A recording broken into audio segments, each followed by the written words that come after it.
Hello, everyone, and welcome to this week's Fight Night Rising, brought to you by Wisdom. My name is Khroen, and this week joining me is LemonKiwi. Lemon, how are you doing this evening?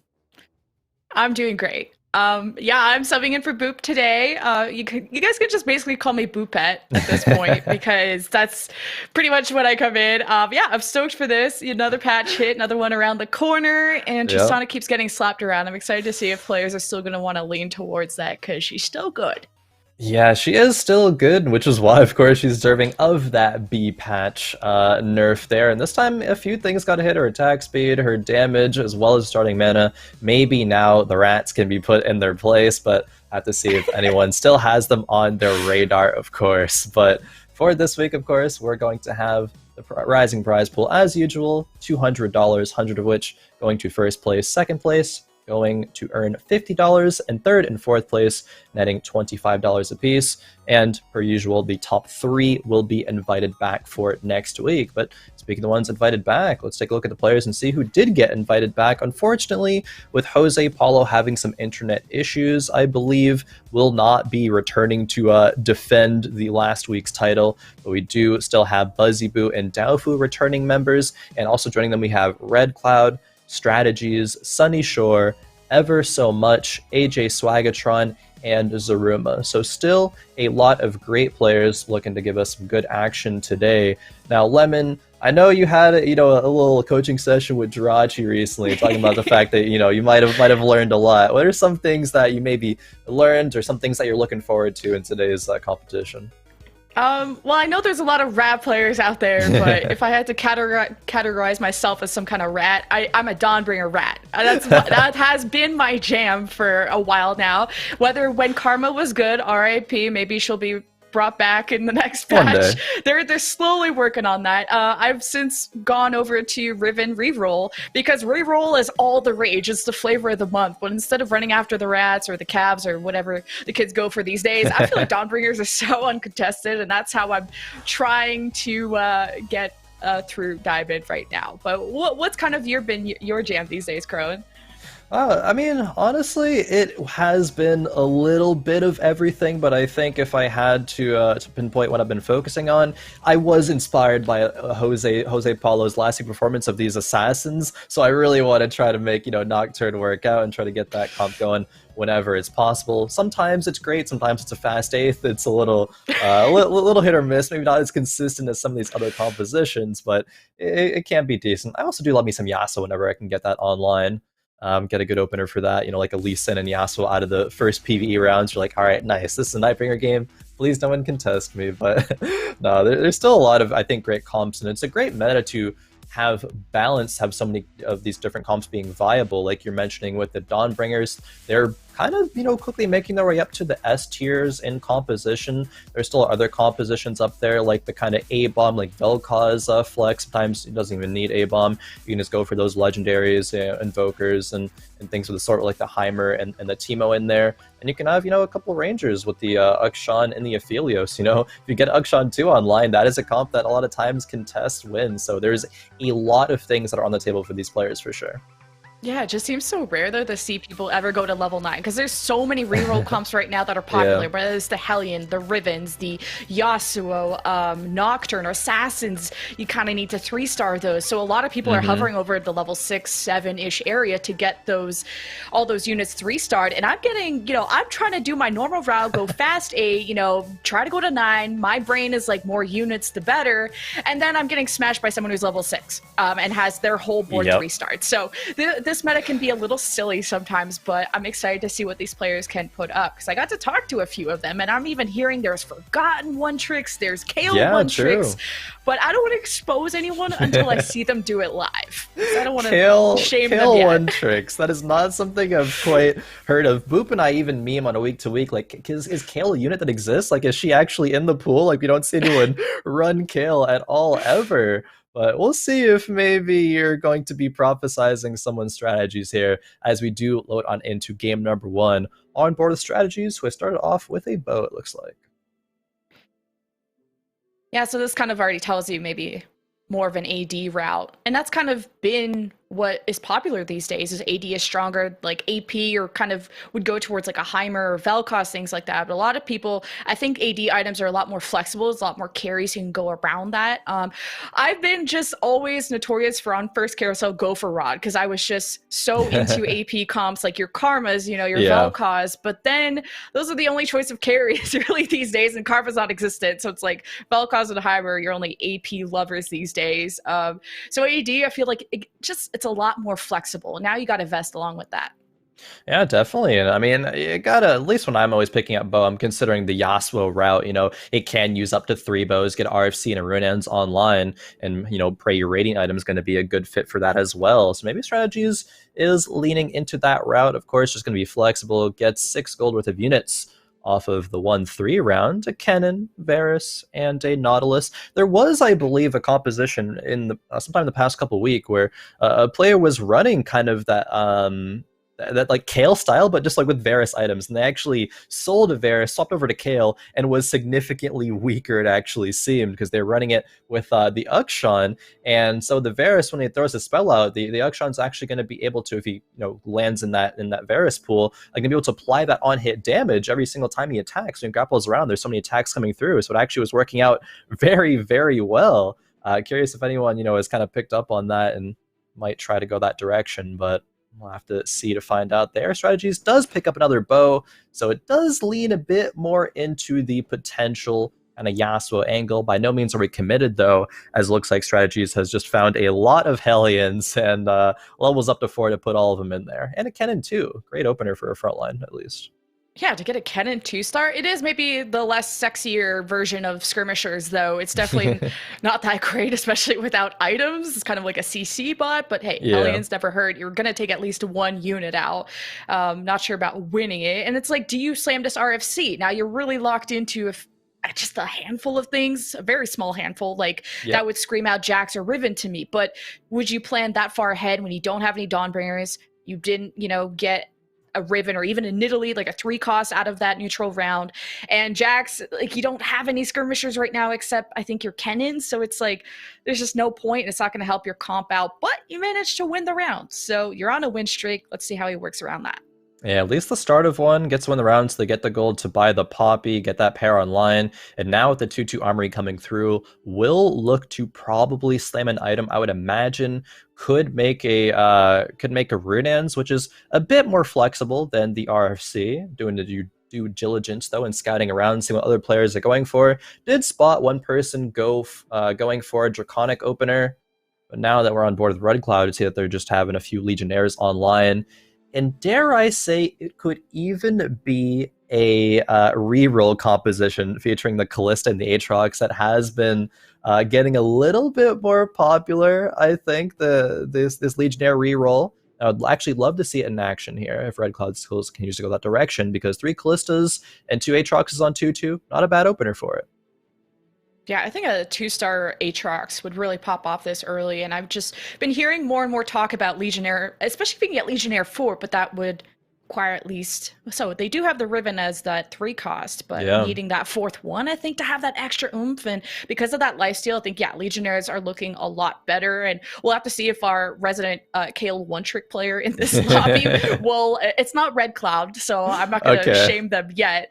But speaking of Red Cloud, kind of was telling me even before this that, you know, they're really successful in Clash of Clans and Magic the Gathering, and kind of drifted away from TFT, but has since come back and found a lot of interest in it. So I'm excited to see kind of like, is he caught up with the meta?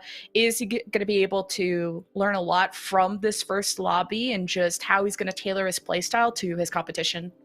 Yeah, that's very interesting, because usually we will see players that come from a background of different strategy games, like, you know, like Magic or like Clash of Clans, that they learn very quickly, so that even if they come into a tournament and don't, you know, do well like the first game or the first couple of games, it seems as though they really pick up the pace in the second half of the day, saying, okay, let's look at this lobby, you know, what are people playing, what can I do to improve? And the improvement at a very, very quick pace is what I expect out of players like Red Cloud, at least from that description. So definitely, especially, it'd be amazing to see them get off to a good start, and then it would be like, hey, maybe they can contest the win for today. But at the start, I'm just seeing how they do here in this game.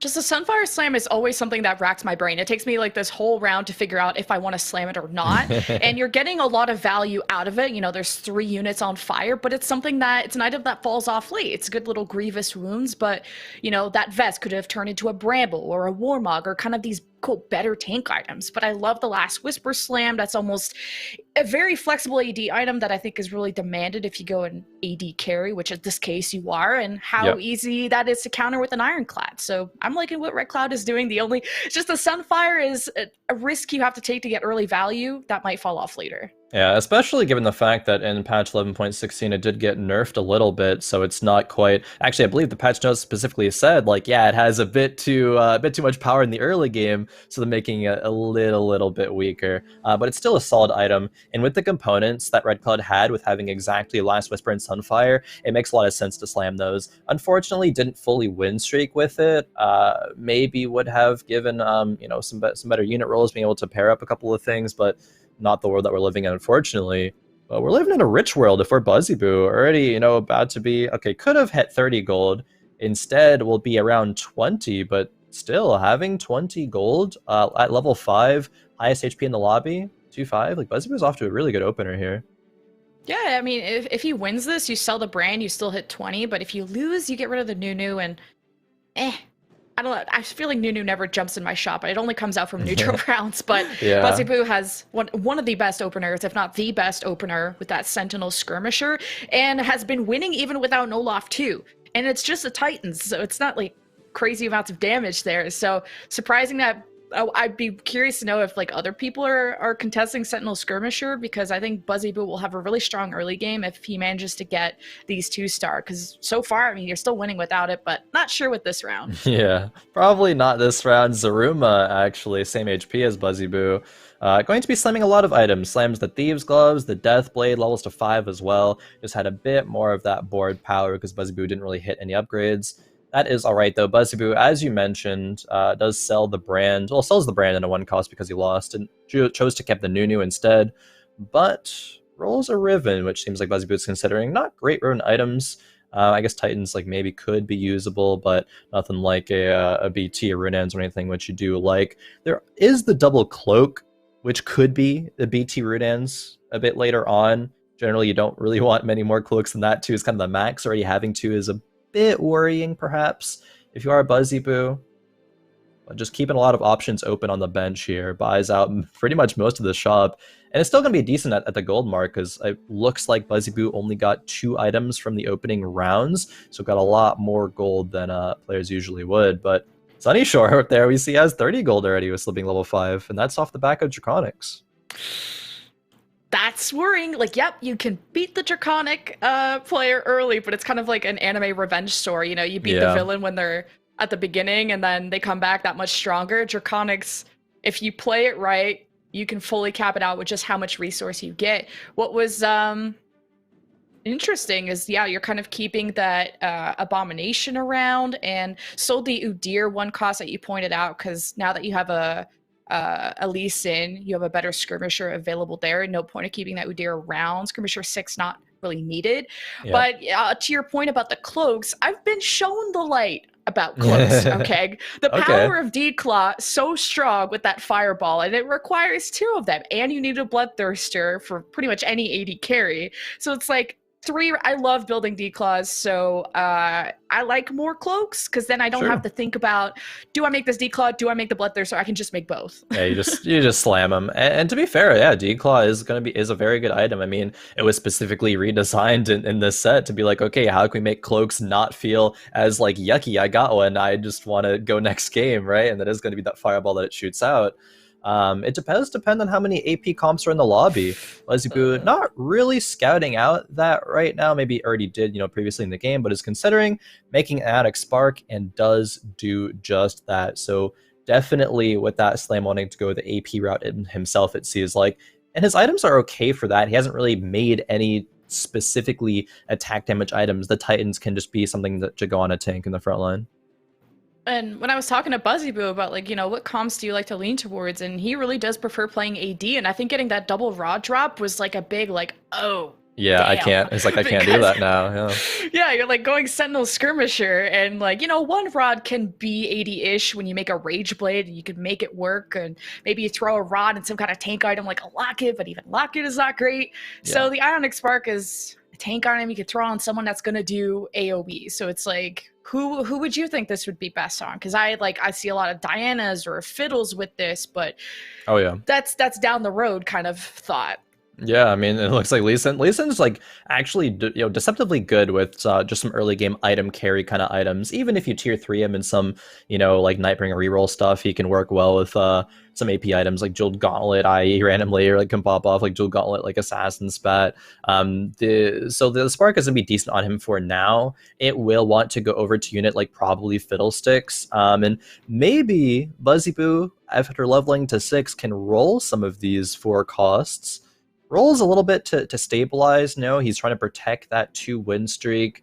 Did kind of get a little bit lucky in the last round. Does find the Olaf 2. Considers putting the Gragas in, but the synergy is already like so nice with the specific units that Buzzy has in at the moment, and doesn't really want to ruin that. Is considering perhaps a bit of a Dawnbringer route, because holding the Gragas, holding this pair of Nidalees as well. It's just that items for that, at least right now with the double rod drop, as we were kind of talking about, are a little bit awkward. Still a solid enough board for now, though, with that roll down. Yeah, and you're on a 3-win streak, so I guess no shame to Buzzy currently popping off. These are just not my favorite tank items of the Titans and Ionic, because if you're going an AD route, what is this MR Shred gonna do for you?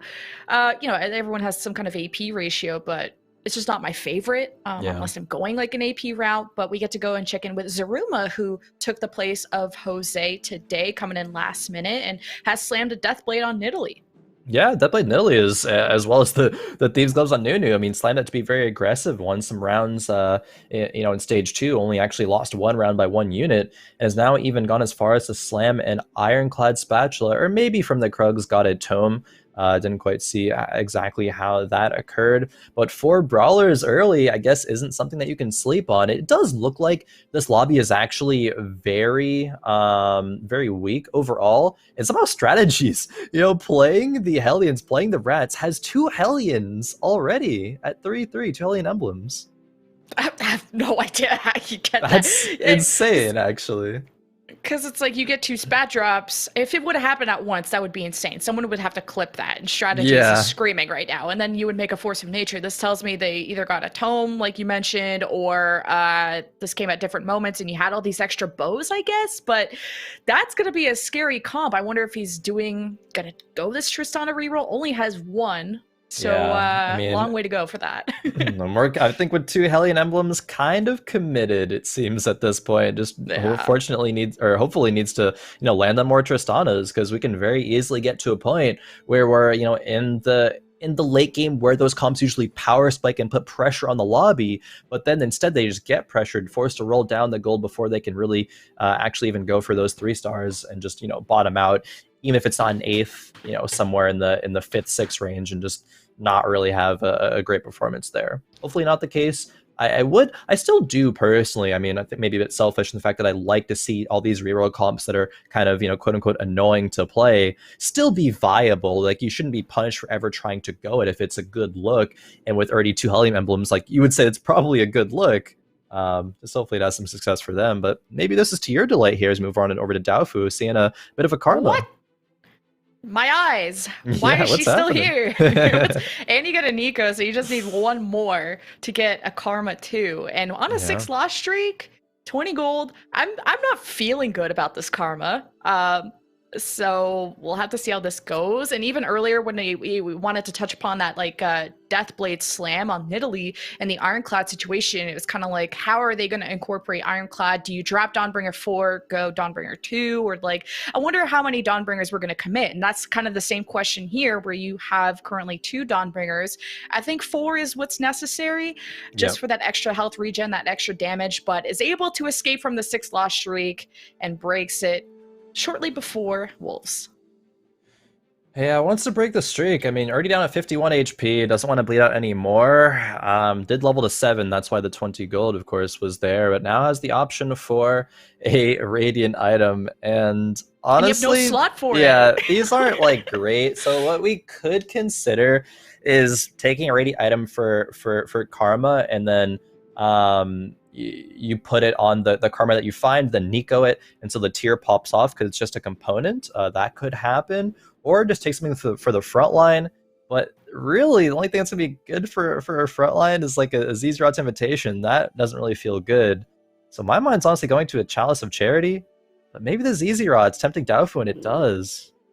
Doesn't even I've have always been time told to. that's D tier. Oh man, So yeah, I've always been told Zezrod. It's like, yeah, it's look it's how big not this thing great. is. Okay, it creates a front line if that's really what you're lacking, but this is just not going to do much in the late game.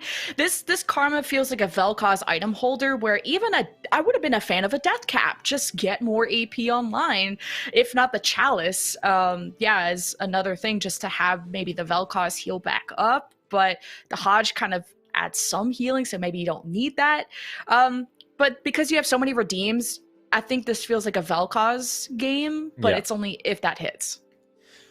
It really needs to at this point, because while we stabilize and are on a 2-win streak for Daofu, this ZZ Rod's invitation is not going to do any favors to keep it going very, very long into stage 4. Maybe the first couple of rounds, but it depends on how many people roll down and what they actually hit. And it looks like, speaking of hitting, the reroll Legionnaire player did hit, it looked like Leona 3 and Callista 3. Didn't see an Aatrox, at least from that scouting, but we have that to look forward to in terms of what impact that's going to have on the lobby, as well as what impact these Daofu items are going to be. And, alright. Not amazing ones, Double not ones that were, Archangel. yeah, not ones that we're happy about slamming at the moment. It looked like Daofu did sell the pair of Karmas. Really just wants to find the Vel'Koz. And it's like, yeah, aggressive rolling at 7 is something I've seen more and more of, especially when you're in last place. You kind of don't want to lose any more HP and just seeing what you can high roll. But obviously, you're going to have better chances of hitting a Vel'Koz, but does just that. So there we go. Here it You is, have 6 redeemed redeemed. 6 along with it. And now you just need to move those items around. Yeah, a couple items. Doesn't quite want to commit the tier on there yet, maybe, just in case we don't hit a sword. But okay, we'll do it anyway. Worst case scenario, can double Archangels, and I mean, no mana generation is going to be a bit awkward, I suppose. Daofu looks like not even landing on a win, even with that aggressive roll down, is going up against Red Cloud and the Callista 3. Leona 3 is just too much. Yeah, jeez. Red There we Cloud, go, we see the okay. power. And Daofu was the one, by the way, who told me that they were a KO one trick in set 4.5. I guess I should have specified what set, but now I has see, I since see. proclaimed that they are a flex player in set 5, and that makes a lot of sense when you kind of know what are good AP item holders. Like we saw that Karma, and now it's just about finding that last Vel'Koz to get Vel'Koz 2, and the ZZ Rod is supposed to act as this pseudo frontline, because that's all Vel'Koz needs is time. And now you're just trying to like 2-star things like your Lux, your Varus, Vel'Koz, if you can hit it, and there it is. Here we go. This is gonna Does be the good. Nikos come through? It does, pretty instantaneously. Daofu needs this to stabilize, and couldn't have come, a moment later, because we didn't have any more gold to roll with if we want to keep everything on the bench here. You can probably sell the Nunu and the Viego, maybe even the Fiddles, but now the question is, when does Daofu decide to drop down from 6 redeem to just play stronger units like these Revenants, Invokers definitely want in there. That's why the Heimer and the Fiddles are on the bench. See when he actually decides to make that swap. Yeah, the CC train that is draconic, but somehow Vel'Koz was able to still ult, and that's what's scary. If you have your draconics, you have like Rage Blades, Shojins, things that you just perma CC the other team. That's when it becomes so difficult to face a draconic player, but not the case, as we have maybe even some stimmies coming up, strategies. Got it. That's a spat. Strategies would have gotten it. Yeah, there we go. 40 HP. Get the spat. Get 3 swords. I suppose That feels bad. Deathblade for the Tristana could be the slam here. It probably will be. There we go. It's not terrible. Skirm spat wouldn't really be the best. Still re-rolling, of course. Even with the Lulu nerf, still wants to find Lulu 3, but There is a severe lack of Tristanas here, Lemon. There is still only 3 Tristanas on this board, and we still have 6 more to go with only that 40 HP. And this is level 6 is going to be the best chances that you're looking for that Tristana and even Kennen. Because, I mean, he put the Radiant item and a Frozen Heart. You'd love to have, like, a Morello just have some form of damage on it. But the fact that you had a blue buff Radiant item tells me probably didn't have that many good options. Because blue buff is definitely not my first choice in terms of, like, an AP item. But I didn't see what he got. But, yeah, I'm thinking if he can hit the Tristana 3-star, the Deathblade Slam is good because I think what was core is the Last Whisper BT, and then you have choice of what? Runons, Deathblade, Hodge, Giant Slayer. Like, the list goes on of what that third damage item can be. And with 3 swords, it's unless you're making like a bunch of Zeeks, that feels like a Deathblade Slam. Yeah, 100%. That's what we landed on. A couple other people dropping into that stimmy range. Sunny Shore running the 5 Draconic. Did go fast 8, wanting to probably just land on a Heimerdinger and make that, make that A-bomb plus the Heimer pivot happen. It looks like, yeah, because we have the Bloodthirster for the A-bomb, even have the Radiant Sunfire as well. Stimmy has arrived. No space in the bench, but yeah, the Stimmy does give a spat and a couple of components. And the swap out of Draconic is being made.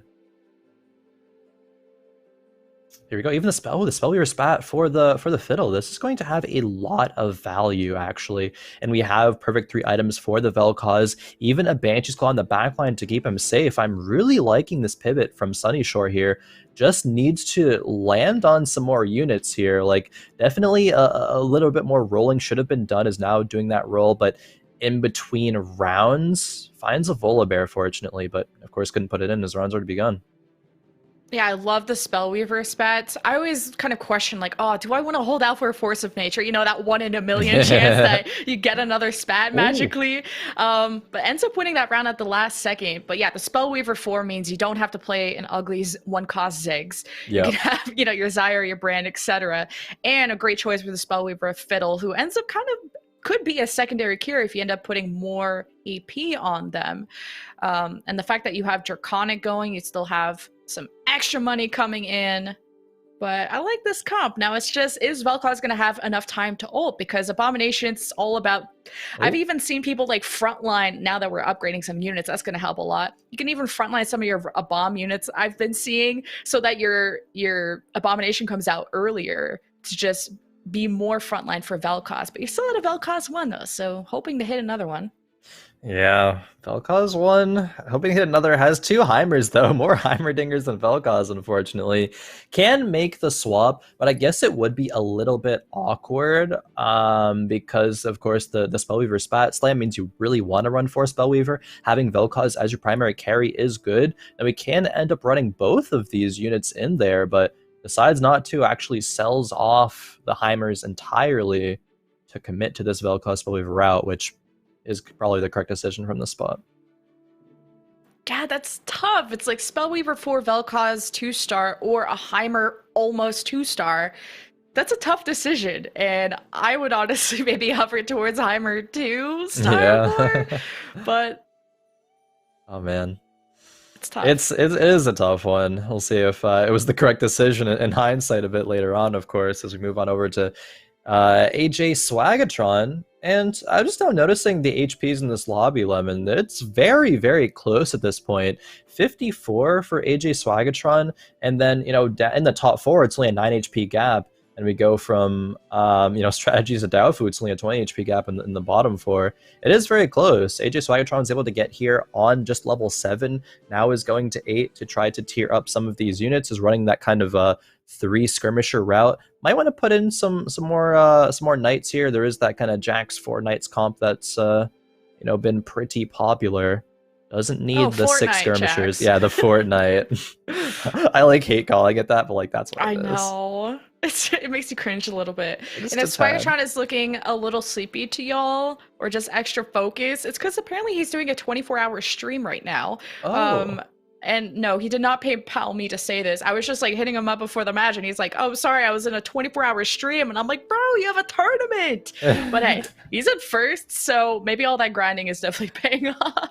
Yeah, I mean, looking good so far at least. It reminds me of Soju, and we haven't seen Soju on a fight night for a long time, but he'll notoriously, maybe not 24-hour, but do very long streams before important tournaments. I think has since then gotten away from doing that, but AJ Swaggertron maybe inspired by the Soju of Legends there. Hopefully, it doesn't come to bite him in the butt here. Is doing well so far. Hopefully, he can keep it that way. Yeah, still needing to find the other two knights, kind of one of them being Garen, which is a 5 cost, and that's where, well, you had 54 HP, and he doesn't seem very committed or excited about to go to level 9, so it's about just rolling that very low chance. Yeah. And meanwhile, we got to go check in with Ever So Much, who has a Dawnbringer spat.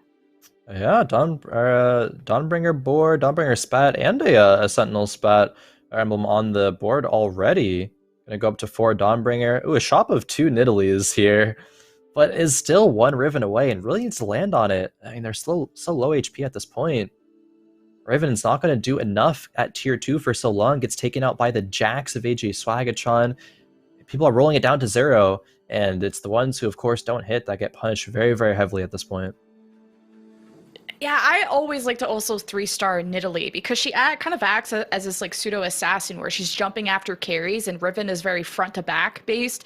So if she's melee, and in this case, so that's when CC can be a problem if you don't have QSS. But Nidalee kind of escapes all that because she's kind of in the back line. So I like to 3-star her a lot. So maybe just not wanting to invest the gold in something that is not even close to being 3-star, but yeah, still looking for that Riven. And the next level was going to be putting Rel in, but decides to just do that now. And there's the Riven. Okay, here's the Riven, and the Rel upgrade is in the shop. Actually decides to sell the Rakan to on the bench for it, and I mean, I guess you got to, because there isn't enough gold to find everything. You'd love to find, again, like you were talking about, the Nidalee and the Rakan, but just needs that power right now to stabilize and at the very least dodge 8th, right? Yeah. I also saw, was it Red that just hit a Nocturne 3-star on that right side that popped up? So we'll see how that goes. But on this board, Riven is doing work. And even with the Titan, she kind of has a pseudo tank item, which is helping out a lot, but just wins that fight against Sunny Shore, and at least can start off a win streak. But you're in 7th, so any bad loss can just ruin your day. Yeah, that's very interesting having the Radiant Titans on the Riven. It is clearly doing a lot of work, makes her a bit tankier, and also increases the damage output a little. And it looked phenomenal there. She also is being, of course, buffed up by the aura items that are on the Rakan. The Zeeks and the Locket are, decent. They're not the best things that we could have, but they're not bad. Daofu is our unfortunate first member to go out in 8th. Everyone now just trying to play for each subsequent placement ever so much. Down in 7th with 14. Moving back over to Perspective of Strategies now in a 6th with 18. And they're the one that are running the rats, the Hellions. And we have 6 Hellions. Got the little mini Thresh in there. Is Thresh 3. Even has Lulu 3 at this point now as well. But is still... Oh, now 2 Tristanas away. 1 Tristana. Could we be hitting it right now? Uh-oh. And yes, lands on the Tristana 3. This board, all of a sudden now, is very, very strong. Even is one off of the Misfortune 3, which would be amazing. Now let's see if you can stop hemorrhaging HP being down like 1 or 2 levels from everyone else. And just keeping, now that you know that there's like an assassin player in this lobby too, you're kind of maybe clumping up your carries as much as possible, and you never know. And you pointed out Daofu, speaking of Vel'Koz's, Daofu was that Karma 2 Vel'Koz player. Yep. And that didn't work out, I guess, at the end. It's just when you have all your eggs in that Vel'Koz basket and there's like an assassin or a bad flanker coming around, that's how your Vel'Koz gets taken out and how you end up losing just like that, even though your board would be strong like on any other day. Definitely. Even that fight there, Strategies manages to barely win, and not off the back of the Tristana. It was the Kennen who did like 8,000 damage. Tristana only did 4k. Tristana actually got CC'd by the Volibear, even before she jumped, and that was actually due to the mana nerfs. If she didn't receive that mana nerf, she would have jumped and Volibear would have canceled it. So like, was low-key good that didn't happen, but it probably was actually why Strategies ended up winning the fight, to be honest, just because of the mana nerf. As strategy seems maybe worried about AJ Swagatron with the Jax, but ends up facing Zaruma, who has the Aphelios 2-star. And I always hear bad things about Rangers, but having the Action, that's going to help out a lot, is able to at least add some pressure to this backline. 1-star Action is not going to be too threatening, very beatable. Yeah. It's maybe chasing down this Tristana that's going to be kind of the task for Action. And even then, this Tristana is still full health. But against 4 or 5 people, maybe not. No, the front line was too good. It looked like there was a lot of there's some ironclad value there a little bit. Just way too tanky to pump through, and Rangers do take the round. Fortunately, we get a moment of reprieve here from the neutral round, the Dragon Bloodthirster, which isn't great, but I suppose something else gives a bit of a shield so that someone can be alive for just a little bit longer. Really wants to find the Misfortune 3, then put in another unit. Could even, consider dropping the 6 Hellions. It's kind of awkward because we've already, got two Hellion emblems. So maybe not wanting to do that, but just will need to add another solid unit into the composition. It's like, I guess you put this on Misfortune or Misfortune or Thresh. I mean, those are the only ones that are really seemingly like an option. Yeah, it's definitely not good. And now players are going level 8, level 9 even for Sunny Shore. At least it's the Misfortune 3. There's our 3-star. Yeah, there's the Nocturne. Red Cloud actually pivoting into this Nocturne. That's kind of insane because they had the Callista, right? They were on that early Callista 3 and Leona 3 and sold them both to pivot into Nocturne. That's crazy. I guess. Oh, and you got the Viego? There we go. That's good. That's part of this. Now, who do you get rid of? You want kind of Assassin 6. Assassin Gwen, yeah, here we go. I guess. At least it's going to be okay for now. Wants that to be a Fiddle, Assassin on the Fiddle, but at least has the Viego pair, gets the 6 sins in, and it's going to be just Nocturne's area to shine here. Going to be spinning, healing up, going crazy, or at least trying to, as the Vel'Koz does cast again. But Nocturne heals up. Is it going to be enough? He's swinging. The Rage Blade is ramped up, and it is. That's the power of this newly reworked Nocturne right there. Yeah, and even through the AP ratio that got added, it's not really something you itemize towards. So it's still all AD route, which is a question I had whenever a champ gets reworked. It's like, okay, can I itemize towards this or not? And now you have, okay, this Diana in your shop. Maybe you just lock this. Sure, you're not going to sell the Viego for it. At least I would hope not. But now I have to watch this next round because I've always wanted to Mythbusters this of Assassin Gwen. Does she leave her little safety bubble where she is or where she jumps? And I have to pay attention this time. I think it's the former. I think it's where she is before the jump. But honestly, I don't even know. I don't remember seeing Sin Gwen for a while. Let's see the Shroud. Yeah, it does, in fact, that'd be so cool if she brought it. It would, actually. That'd be a nice little tech. Make Assassin Gwen feel pretty nice. Maybe it'd be a little bit too strong, though, if that were to happen. Maybe. So it'd be right next to the Nocturne. You'd get the Shroud, just go crazy on everything. Gonna go crazy on this comp, though, either way, and take down a Buzzy Boo, but not fully take him out. Buzzy Boo actually on 1 HP. So many members are getting so low at this point, Lemon. This is kind of crazy, the HP gap. Wait. Okay, AJ Swagatron and Strategies just got taken out, so we're almost at top 4. Buzzy Boo versus Sunny Shore for that last spot. So this next round is going to be big. So when it comes to this Nocturne comp, yeah, you're looking for Fiddle and Volley, but at level 8, it's only a 5% chance, and Revenant is just historically going to be your strongest frontline in the late game, so you're not the only person going for this. So this is going to be, I think Gwen is pretty solid to put in at this moment until you get, Fiddle or Volley. Yeah, Gwen's, I mean, she's doing a decent amount of work. I didn't exactly see what damage she did, but it looked like she's actually getting a lot of value. Sunny Shore, though, has the Zephyr on the bench and is getting the Zephyr down on the Nocturne. That's huge. No jumpy for... Oh, it locks him down right in front of the Vel'Koz. Oh, it only takes the... Okay, there's just a CC train going on this Nocturne. He did not get to play the game. Okay, Revenant brings him back to 1 HP. Nocturne did not do any damage that rest. No. Only 3k, and that knocks him out. The cheese on the Zephyr pulls it out, and Sunny Shore will be getting to top 3, and Red Cloud with the 4th place. At the very least, Red Cloud gets a 4th there. Buzzy Boo took a pretty bad loss. Was already 1 HP. Drops to -17. We were top 3 with Zaruma, ever so much, and Sunny Shore. The Riven, you know, as soon as you hit the Riven 3 and stabilize with it, it's been doing a lot of work. This Radiant Titans is certainly putting in value. Yeah, I'm sure there'd be some argument of like who's better, Riven 3 or Jax 3, and I'm just such a fan of the health regen of Dawnbringers. It just feels like a little bit more forgivable versus like any CC chain that happens on Jax. It's like you're depending on the Bloodthirster regen there, and then there's no forgiveness after that. But Dawnbringer, you know, Riven gets slapped around a few times. She could regen a little bit, but you position her at the front line, of course, so she can just get there quicker, start the damage off, and on the same side as the Vel'Koz. This is going to be important. Yeah, same side of Vel'Koz is huge. Dodges the Zephyr as well. Just a Nautilus 1 getting Zephyred is pretty amazing for ever so much. The Riven's in a good spot. Just has to get through all the front line, right? Even the Volley is now making his way over to the right side.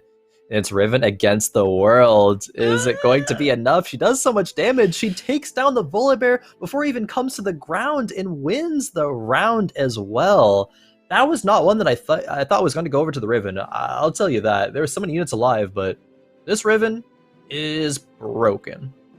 It's sketchy too because I'm always trying to put Bloodthirster on her, and I think just any AD carry needs to sustain to a Bloodthirster. So it's like any trickle damage she's taking is going to proc that Dawnbringer, but then you only get that once. So you're kind of like, the Bloodthirster would just make me feel a lot better, but that early, or just going for the Radiant Titans, is the only kind of defensive item we have. You know, no QSS, no Banshees to help her out. So this is all about sweaty positioning against either Sunny Shore or Zaruma, and rolls Zaruma. Oh, not great positioning here. Has to get through all the front line before even making it to the Aphelios. Akshan, meanwhile, is, you know, going to be grappling into the backline, reducing the armor for Aphelios to even be that much more effective. Can Aphelios take out the front line of Ever, though? I mean, it looks like it. They're all going down. It's going to be, once again, Riven versus the world in just a few moments. Will she be able to win out again? Not too sure about it.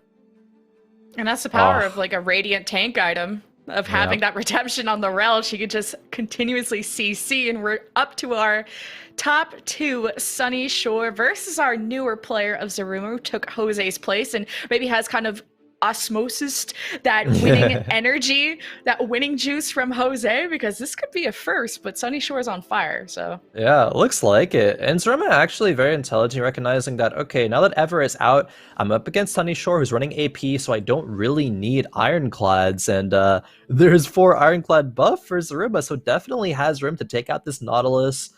Maybe not take out the Jax, because it is carrying a couple items, but it's not even benefiting from 3 skirms. We definitely want to roll into a couple of Mystics. Lux and Lulu are a fantastic 2 to land on. Might want a 3rd, though, before wanting to commit those in. We'll have more gold if you sell things like the Jax and the Nautilus, though. Mystics keeping Aphelios alive, that is all that Zaruma needs. And then I guess this AP item would go on something like Diana, just have that extra damage. You know, it's not ideal, but at least it's all packed up right now with a Thief's Glove, so that's not going to go there. That'd be maybe your first or second choice after Diana. Oh, but the Aphelios gets Zephyred, and he's on the same side as the Vel'Koz. This Aphelios is dead, right? At the second cast, it looks like it. Oh, the Rel didn't even get a chance to ulti and shield him. This is just a slaughter of a fight. Zaruma gets taken down, and Sunny Shore will win game number 1. Talking about the importance of positioning, Lemon, it is because of that exactly. The Zephyr into being on the same side as Vel'Koz, that was just absolutely no chance. Wow. Well, we saw the better Vel'Koz player also make it further. And first, there's a first Vel'Koz player, and then there's an 8th player, or 8th place Vel'Koz player. So this is where execution, the choices of items, and how you roll matters so much. Yeah, maybe just a bit of a high roll. Maybe it's a bit of how we got there, right? The karma into the full redeemed maybe isn't quite powerful enough, especially when we're getting there from low HP, getting there also from not having the A-bomb to be a good front line or anything like that. But maybe have to reevaluate going into this next game. But let's take a look at the scores from the first game. Just to recap, it is going to be Sunny Shore, of course, in first, 10 points. Zaruma in second with 8 points, Ever So Much, and Red Cloud do round out the top 4. And I'm actually really impressed by how Red Cloud navigated that game, and I kind of want to see more of him into the next one, because that was a very interesting Nocturne pivot from that spot. And while it did get kind of, the Zephyr really put him in his place, the Nocturne couldn't do anything in that fight, still getting to that point and rolling to Nocturne 3, I think, was impressive feat. So, good job, Red Cloud, so far. So Sunny first place with the Vel'Koz, and you had Zaruma, the Aphelios, getting second place, and then third place, the Riven 3-star, and fourth place, the Nocturne 3-star of Red that you pointed out. What was even more interesting is that it had a Radiant Rage Blade, which I never touch those. I look at, Mismatch Stocks tier list of Radiant items. I see it D tier. I don't touch it. But then it makes so much sense on Nocturne and how that attack speed, once he ramps up, he is unstoppable. And hitting that, I think, pretty, mid-game. I can't remember the exact round he hit that Nocturne 3-star, but it was with a decent amount of health. He was in that top 4, top 5 spot, hitting Nocturne 3. That's a good position to be in, because sometimes you're stuck rolling for these 3-stars and you're just hemorrhaging HP, especially with Assassins. Until those come online, it feels like a weaker comp, but able to stabilize after that. Yeah, I mean, being able to stabilize, of course, is the name of the game when you're going for any reroll compositions. Is the exact timing you're able to land on your 3-stars. We saw a very similar thing with the Hellion board as well, and it was, it was a huge struggle to even just get the Tristana 3 online. It was already, I think it was Thresh 3, Kennen 3, and Lulu 3 that were already achieved at that point. And landing on the Tristana is so late, and probably the reason why, it hemorrhaged a lot of HP and didn't have as much success as we, may have liked it to have. Also, the nerfs do play a factor into that. Lulu 3, it's big being a full 1 unit less that you can poly and CC or not give attack speed to, and then a full second of duration that doesn't go on to either. The nerfs were definitely relevant there. You can kind of see them in action, but it looks like the composition isn't dead, at least. There was still room for it to be okay and still, get top 4, maybe not get a first in a bit of a weaker, maybe a little bit more low roll of a lobby. Well, speaking of Hellions, in that first carousel, there's at least 4 players fighting for the one bow, the only bow on that carousel, and Red Cloud got it. So he was laughing, I'm writing sit, I'm writing get microed. Out microing someone on carousel is the best feeling, because it only happens for me once in a blue moon. That's why I like to go for cloaks off carousel. I like to just ease my way into a component, especially if I'm looking over at Twitter or something. I'm like, oh shoot, carousel's up. You go for cloak, but with 4 players trying to micro that bow, Red Cloud, we'll see if this pays off. Definitely nowadays, I find myself doing that more. It's more likely to be distracted loading in, because I'm not, streaming and fully focused nowadays. I'm just looking, browsing. Okay, what's this over here? Oh, it's carousel. What's going on? No, but I feel you there. The carousel micro. Yeah, I know. It's horrible every single time that happens. So I gotta pay attention. Carousel mechanics, keybind, it's the secret, not so secret tech anymore. Keybind, the attack move and then the regular move. So you're double inputting and, spamming those inputs, you're getting the item. All the tech is there. Maybe Red Cloud utilized that. Didn't quite see. Well, the game is whispering to Red Cloud, sensually to go back towards Nocturne with that Hurricane sitting on his bench. Potentially, looking all cute like that. So it's after getting top 4 with Nocturne, you would go that. But I feel the Nocturne scream happens to me more if I get one from a neutral round, or just get a bunch of Kha'Zix or even Pyke early. But you're just going for the best opener you can. I'm not a fan of Redeemed, and everything being 1-star, it's not great, but still gonna pre-level and hope you don't lose by much. Yeah, Varus is actually okay in the early game for having a bit of a win streak here. The 3 Redeemed is all right. It really only comes into a lot of success when the Varus has items, and of course this one doesn't have any right now. Red Cloud is waiting until at least 2-2, as a lot of players will at slamming anything. There is a Vayne with the Hodge on the other side of the board there from Sunny Shore. Sunny being the victor of last game, feeling pretty good about that. Wants to just start off strong in this one as well. Let's see what the 2-2 armory is going to present for Sunny. There's a cloak. Hey, maybe it's not a cloak, maybe it's a D-Claw slam. No, it won't be any such thing, though. Gloves and chain vest. There's arguments for both, definitely. Depends on what Sunny Shore is kind of thinking about, but wants to be able to get that solid frontline item online, and not just fully go for every single item, the first items being offensive, because It's obviously not going to work out that much when your carry just, gets to the front line. Enemy team gets to the front line and gets to your carry before it can actually even do anything. Yeah, I don't mind a gargoyle. It's definitely a solid tank item.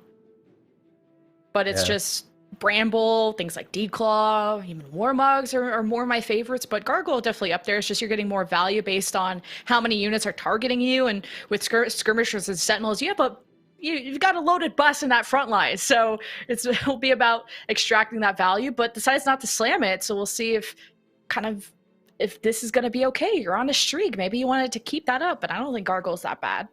Yeah, it's not that bad. Maybe if you're really aggressively going for the streak, but probably will be leaning into things like you mentioned, Bramble, and also maybe a Titan's Resolve instead. Lean towards that one. Maybe a Sunfire as well, right? The Sunfire sticking power for the early game is still going to be there a little bit. We saw it in the last game. I believe it was by Red Cloud. Sunny will not continue the win streak, though. The Shojin Vladimir, a bit too good. Yeah, I didn't. Renewer starts just aren't attractive, right? Because it's just about health regen and sustain, but you want the power, right? You want the Yeah. Sentinel Skirmisher, you want the mans in the front line with that Bloodthirster and stuff. Like those are the type of the openings that make me the most comfortable. And I've always stayed away from Renewers. They always let me down. But they worked out that time, and I wonder if the Gargoyle would have made a difference at that point. But going into now the next round where your only synergy is 2 Ranger, you do what you can, what you got. Exactly. I think that's kind of the perfect way to describe it. Do what you can with what you got, and it's not much, and it's not enough for a full win streak, so maybe Sunny Shore will be happy with losing this round as well. The Sentinel opener, of course, has been nerfed. It's not as dominant as it was a couple of patches ago. Still decent, though, and with the center route coming through, decent enough to take down Sunny Shore yet again, dropping him down to maybe a first pick on this carousel, depending on where that RNG will be. Sunny or Red Cloud, will they pick first? Looks like it's going to be Sunny Shore actually winning the 50-50 there. And what's interesting about Sunny is that when I spoke to them before this tournament, they said they hadn't competed in a tournament since like set 3. So this is the first tournament they've played in since then. And the fact you pulled a first place out of your butt in your first lobby feels pretty good, because they were telling me they were most comfortable on AP comps. And Sunny won with Vel'Koz, so played your strengths, and that's working out. But are you kind of prioritizing AP components now? Goes for a belt, maybe going for more tank items before letting the shot maybe decide his direction?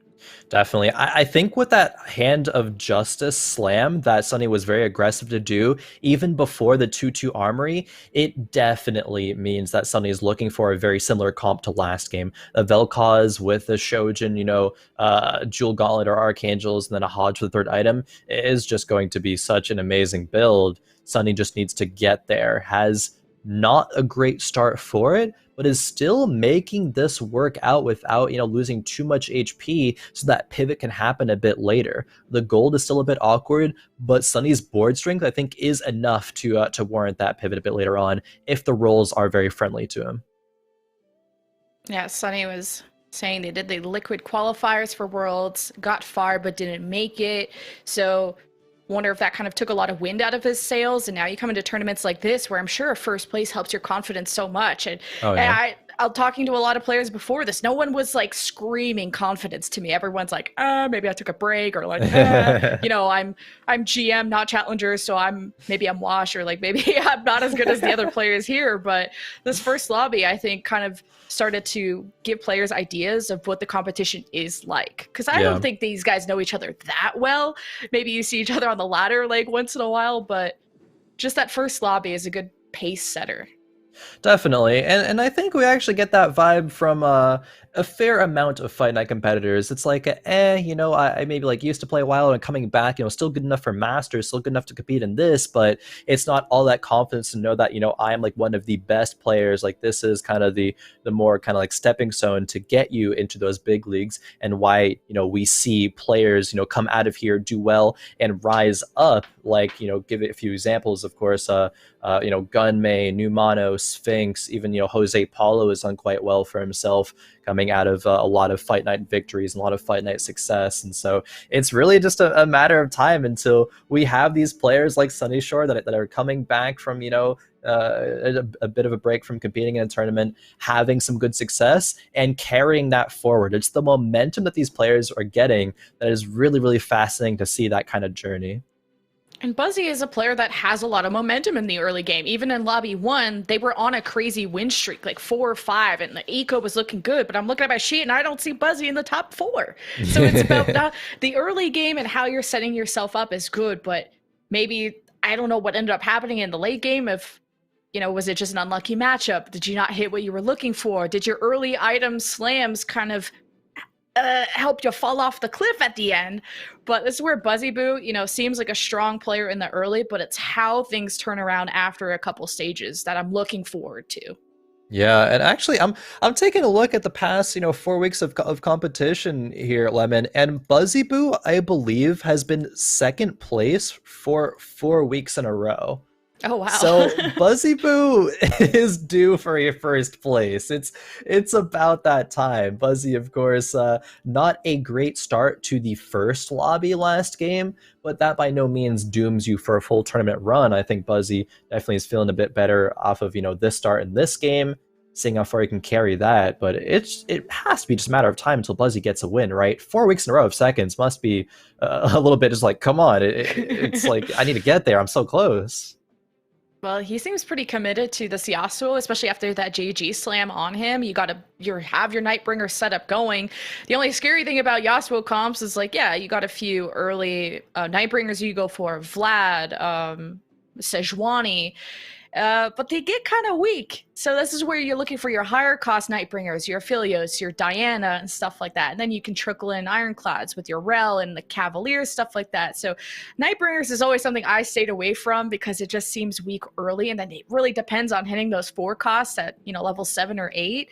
And then Aphelios sometimes does nothing or does everything. Yeah. And Yasuo 3-star, though, has been really strong in the meta, but then it's depending also on how many bows you end up getting for RFC and Hurricane.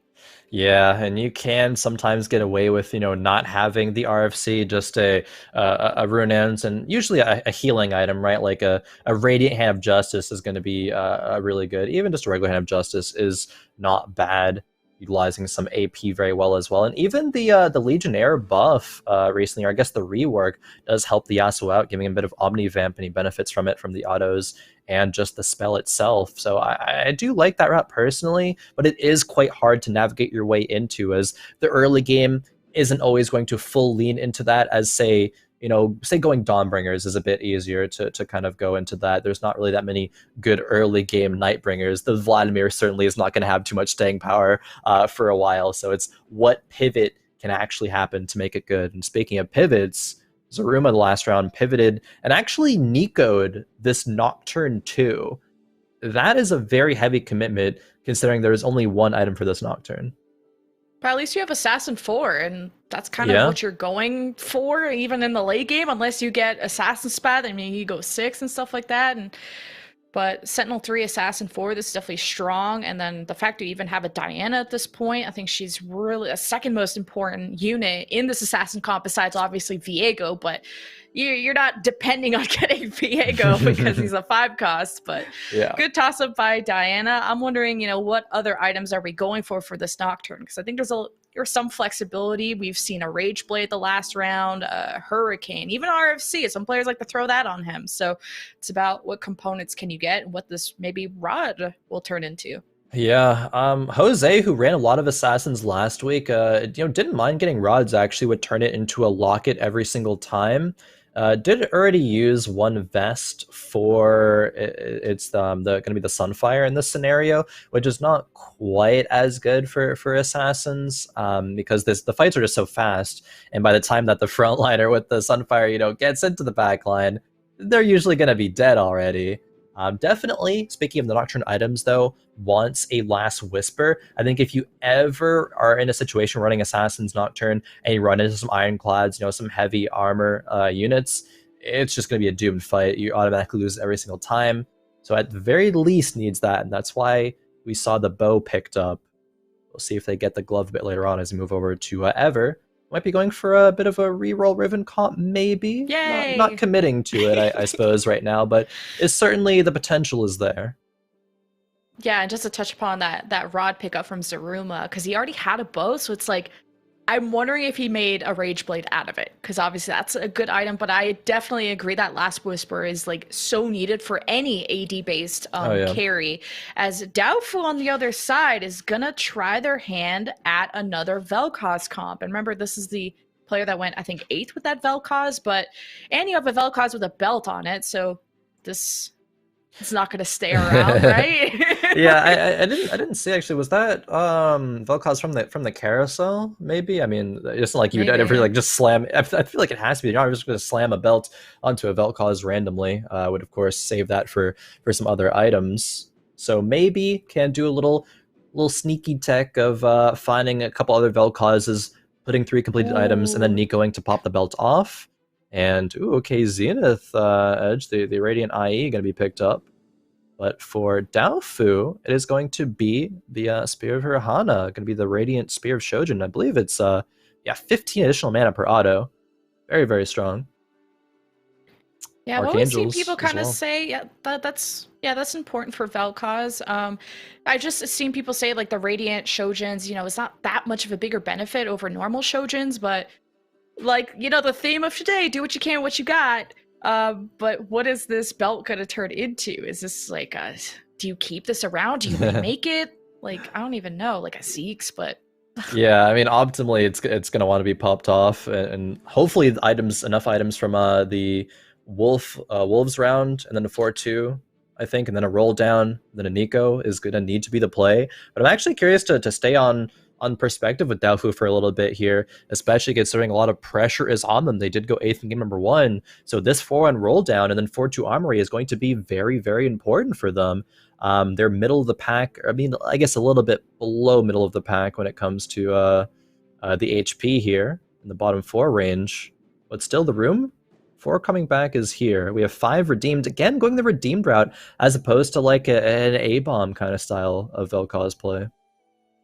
Yeah, this is like very deja vu from Lobby 1, because he had the same situation where he had the Karma, and then a Nico didn't want to Nico the Karma or go towards a Karma route because he had so many redeems, and then he ends up Nicoing the Vel'Koz, but now not really helping there. Now you have your Zeke's, but it's more, I think, like you said, popping this off and turning that belt into a proper tank item, because that's what Vel'Koz needs is time. And I think that's what Daofu ran out of, because I think he hemorrhaged a lot of HP in that last lobby before kind of this Vel'Koz came online.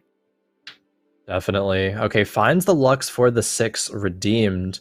Can put actually, is going to take out, okay, takes out the Spellweaver. In fact, takes out the Brand, putting in the Ironclad. The Rel with the Sunfire is a solid option. Did not, unfortunately, land on any other Vel'Kozes from all those rolls, though. Really, really unfortunate thing. Going up against Red Cloud as well, whose composition is still strong. A-Bomb hasn't even come out to, play yet. Now it does. But maybe it's a bit too late, actually. Vel'Koz is getting some really good value. Wow. That's also Red Cloud, who has the Radiant Thieves gloves on Brand. And had the Zephyr, I think, so which gives everyone attack speed, and surprisingly wasn't enough to crush through the Vel'Koz front line or access the Vel'Koz quick enough, as the first stimmy comes out for strategies, and it's just gold. Just gold from the stimmy. Good to see that. Thank you very much, strategies. And Observer for going to strategies. Always love seeing what the stimmy is going to be first, because everyone in the lobby is going to be scouting that as well. You got to be like, okay, who's getting under 40 or 40 or under? All right, everyone turn to them. What are you going to get? Talking about that concept last week, and Boop's just like, yeah, just despite everybody, I'm not going to pick up the stimmy until like the round's about to end, just so they're wasting their time just like scouting my board. That's so I was like, evil. that's a very Boop thing to do. Strategies doing also some interesting things. He had a Lucian with full items and decided to sell him and remake it, because I think he's going towards a Jax carry, which makes a lot of sense with that RFC. Going to use that a lot better. The Jack's having some really good items. 4 skirmishers here, 3 Sentinel, not the most clean synergies. But hopefully the Jax will be able to do enough, but no. The Yasuo 1 from Buzzyboo has some really good items, a lot of damage coming out there. Ionic and Sunfire and Lee Sin too. This is a really, really good Yasuo board. Buzzyboo has the HP and has the gold to start rolling and maybe look to 3-star, everything here, or at least the 3 costs.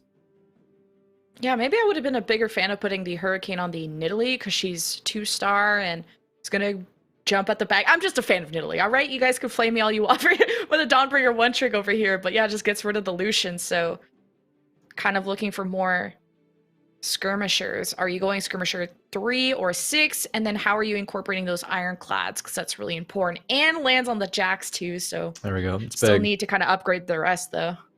Yeah, lands on a Galio. So the Jax, the Fortnite composition is 1 night away. Ruinans, which is a bit awkward, but it does find its way onto a Draven for now. The main thing is that low HP, so strategies cannot really afford to, miss position, have any bad fights. Needs to econ up to, 50 gold again and go level 8. Has the strength to at least get through the next couple of rounds off the back of this Jax. I thought the Rel would be better than the Draven. Just a, YOLO Ironclad 3 versus like a Yeah. Forgotten 2, and you're in last place. So I'm not even sure what your win streak looks like for Forgotten, but I'm assuming this Rel comes in soon. But maybe it was just needing someone that could carry this Hurricane, Runon's Hurricanes better, and decides to go for the sword. Yeah, it would. I mean, it would function fine on the Nidalee, I suppose. So could have put the Rel in. I definitely agree with you. If you roll into anyone who's going into attack damage, kind of composition, that would be 100% better. See if they identified that a bit later on as we move on over to a Red Cloud. 36 HP has gotten the stimmy, or actually is right about to get the stimmy. So they did lose the last round. Here we go. And, it actually got the Heimer from the carousel. Now with all this gold, can go level 8, roll it down. If we're lucky, high roll a Heimer too, but at the very least, make use of this on the board. No, not great items though. There's a lot of AD focus items on this Callista. Yeah, to redeem spat. I mean, do you... Okay. Go, yeah, the Spellweaver, I guess, would make sense. I was like looking at the 2 out of the 3 redeemed, and that bothers me. But at least this Heimer is going to get some action with the Spellweaver. And I was maybe thinking like the Radiant Glove, like would you, if you get another Heimer, would you want the Radiant Glove on the Heimer? I mean, it has the chance of rolling into some really good rolls, kind of like what this brand has. If this is a Radiant Giant Slayer and blue buff, you'd be like, all right, not bad. But if it rolls into some unfortunate stuff, it's not going to be great. Maybe some tank items. I'm really surprised that Red Cloud didn't decide to level up here. Fortunately, doesn't get punished, but could have very easily leveled up, played a Rel, not lost that much gold, and made the board pretty significantly stronger, to be honest, even without having to roll at all. Or even, maybe that much. Really, milking every single bit of gold that he can. Wants to be able to get to level 8 with still 50 plus gold, even like 60, 70 at that point, and land on the Heimer 2 from there, and some, some Revenants. Needs to find the Ivor and the Fiddle. All these things still need to come through. And maybe he feels strong enough with this Heimer Spellweaver that he doesn't want to level here. I'd like to always, especially if I'm on any form of a streak, if there's a little flame and it says 1, I'm going 8 here, especially I'm this close, because, you spend maybe I guess it would be 8 gold to maybe make 2 gold. So I'm not a very, my major is not in economy, okay? So that's fair, mine either. This will bite him in the butt. Was at 7. It got beat by strategies also at level 7, but maybe that level 8 would have helped out. At the not very sure least, what he could have put in, but yeah, at the very least, it could have saved like 6 HP there, because I think in the world, a Red Cloud did go 8, had the Rel in, because he sold a Rel on the previous round. It would have been Ironclad, or actually it would have been Ironclad, but it would have been Cavalier at least going into that, so it would have been a bit more tanky of a front line. It would have maybe allowed Vel'Koz or Heimer more time to get the cast off, because Heimer was about to get the cast off at the end. Just barely didn't. Could have saved some HP, and Red Cloud maybe buying this Teemo is going to put himself into, near lethal range going into stage 5. I do like the fact that Red Cloud is at least rolling on the neutral rounds, like something that players have started to do in the past couple of sets. And hey, there's only so many Teemos that you can buy here, Red Cloud, before you're going to be in real danger. This is risky. But I guess if we hit a Teemo too, it's like that's strong. Is randomly How one are you brand going to away from itemize brand that, 3. Teemo? Yeah, Are you right? There's no ditching the items brand? here. Yeah, it's like I guess my idea would be to ditch the brand so you can put the glove on him, because now that you found a fiddle, you'll drop down to Abomination 3, and as long as there's an Abomination, it's fine. You need just a little bit of time for the Teemo and the Heimer to cast, and I think This within the first or is second cast you kind of board wipe, but wants to yeah. go for brand 3, I guess. This is just so awkward looking. I mean, one brand away from brand 3. We have a Callista 1 holding 3 items and being frontline, so she gets taken out so fast. And that is not the value you want to see being get out of your items, because what value is it? It's basically none. It's putting an RFC onto Abomination as your backline's not even really contributing to this. The Heimer is lucky to get this cast off, and it's not even going to be hitting the backline. It's going to be getting baited by the Leona. Red Cloud, I mean, okay, the A-bomb is trying to do everything that he can. What? The Syndra carry! throw and damage comes through. Oh! At least Red Not Cloud out. doesn't get taken out from that. We get one more attempt. Invoker, okay, that's immediately grabbed, and now the Reforger comes through. Would like to see that come through a bit earlier, but hey, better now than never. Invoker going on the Heimer, this is... The spat holder, if you will. Yep. Working at the Krusty Krab over here, but yeah, it's like you're frontlining a useless unit to get your Abomination out faster. Because like, what's a Callista 1 with items gonna do? Very much nothing. But an Abomination, though, that thick boy with all those items will do a lot more. So I've been seeing more people kind of recommend frontlining certain useless units just to get the Abomination out. And I mean, that almost won the round, to be fair, by like a 1 HP Syndra. Got an awkward roll on that Radiant Locket, not maximizing the value, but hey, this Heimer got Zephyr though. Heimer got Zephyr. There's a Nocturne 3 on Zerma's board. And it's just a matter of time before it takes out everything. I mean, Red Cloud is just counting down the seconds until he gets taken out this game. Surely A-Bomb can't do it? Maybe I was speaking too soon, though. There's a lot of healing coming out of the Radiant Hodge. But no, the Nocturne comes back up from the Revenant. Even if the Heimer casts again, which he won't, it is not enough. Red Cloud gets taken out in maybe 8th. Yeah, Strategies wins, so Red Cloud out in 8th. It was just such an awkward transition, to be honest. Like, there was a lot that Red Cloud could have done. The items were weird, and it took a while to reforge them. It took a while to land on these good units. There was, 12 HP that was kind of thrown into the hole because of buying Teemos as well. And it's not like the Teemo had a lot of carry potential there. It's just, that's a BG. Chalk it up to a BG and go next. But it's like, I love the Radiant Glove, and he was going for a brand 3-star, and I haven't seen brand reroll in ages. And you can maybe experiment a little bit because it's just lobby 2, but when you, like you said, invested so much HP in the Teemo, maybe the glove would have found a better home in any of these higher cost units. But we're on board with Sunnyshore, who's got the Yasuo and is one away from the 3-star, and goes for the Radiant Hex tech, which I haven't really seen used except maybe on like a Vel'Koz, and it's not going to work out in this case. No, Radiant Hextech is okay for Yasuo, actually. I think it is a bit of a controversial, I suppose, I'll say, item. Some people love it, some people hate it. I myself lean towards I think it's pretty solid. The unfortunate thing is that Sunny is 1 Yasuo away from Yasuo 3, and here it is. Here's the Yasuo on the carousel. Sunny's getting bailed out. Well, fortunately bailed out. Hopefully bailed out. And the cap spot? That's literally perfect. Now, yeah, Sejuani will get some help. It's to make use out of that as well. It can make ooh, this Lee Sin's only Lee Sin 1. That is not where you want to be with this Yasuo Nightbringer board. He's gonna, in optimal scenarios, get tier 3'd as well. Definitely this is a scout for like, who's taking my Lee Sins, bro? Like, yeah, I mean, like, it is Buzzy. Yeah, Buzzy was the one that we saw earlier, being in a much better spot with this board, and now I guess we see why. Like, Sunny has landed on the Yasuo 3, but it's just you land into one bad matchup and you're gone. This Yasuo doesn't have an RFC 2, so he has to be pretty close to get in the action. At least you put it next to Lee Sin, kind of a walking frozen heart. That's what I like to do as well. Then you got the Sunfire to limit the amount of healing the front line gets, and the double cav is going to help out a lot. And then I guess Sejuani's going to hang out in the back line. I mean, I feel like you might as well just have her at the front, but yeah, the Zephyr didn't get anybody. Gets to have her in a good spot for the Shroud, at least, into Daofu's board.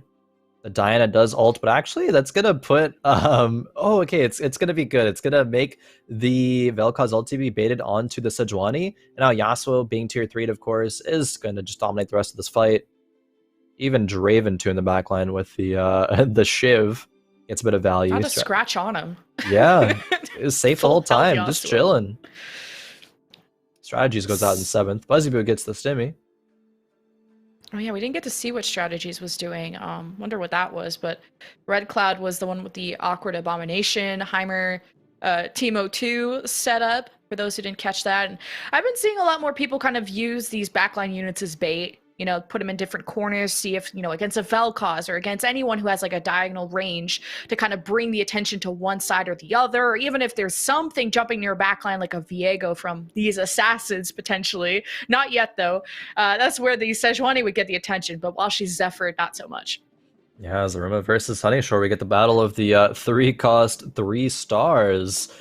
Yeah, but the Nocturne actually is going to be taken out there. The Yasuo just has too much healing, partly due to, of course, the Radiant Gunblade. You're converting me, man. It's not bad. It's not bad. It's a lot of healing for himself and, of course, or for the allies and himself a little bit with the Hodge as well. It's very, very good. Oh, I guess that's my bias coming through. It's pretty good. Yeah. It's not like amazing. It's not the best thing in the world, but Zephyr now from the Dragon round for Sunny. As the resident kind of melee one trick, because I kind of like my Jax and my Rivens. I feel like my RFC is like when you give your kid a helmet before they get on their bicycle. It's like, you'll probably be fine without a helmet, but, you know, just in case, put this on. Yeah. You know?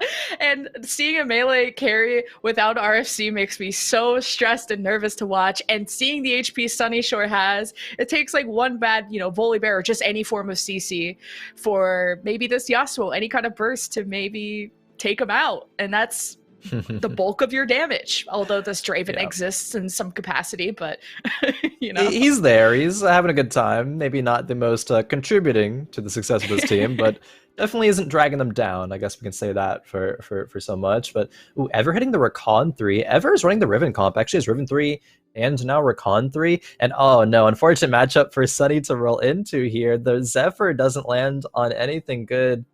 Oh no. Is this going to be it for Sunny? Oh, I love me some Cav Irelia, though. She is so strong. She is one of my favorite people to put Radiant Thieves Gloves on. Speaking of, you know, who would we put this on? But Sunnyshore. Yeah. Oh, Dodge is 6. It's 5th. Yeah, that's nice. 1 extra point. Feels good. Every point matters. And now, as soon as we get those Yasuos being taken out, there, of course, is BuzzyBoo, ready and waiting to land on his own. It actually has 7 Nightbringers. Okay, takes out and goes 6 Nightbringer, 4 Legionnaire. Has the Sejuani 3, has the Lee Sin 3. This board is strong. Buzzy has played very greedy here, this HP, saying, I'm going to wait until the exact last moment, then hit the Yasuo 3, and save up enough gold along the way to hit everything and go 9 perhaps after. This is a hard matchup, though, if this Heimer gets a lot of casts off. Yeah, I think BuzzyBoo is able to pull off this Nightbringer 6 because of the amount of 3 stars he has, and this Sejuani's getting tossed around, but this Yasuo is still living, so he'll be able to win this against AJ. And I've seen a lot of more people like prefer 4 Nightbringer to trickle in things like Ironclad, because it seems like a pretty AD-heavy lobby, so that's like my only criticism. But the fact that you have Legionnaire 4 is just more lifesteal, more sustain for Yasuo, I believe, so this is...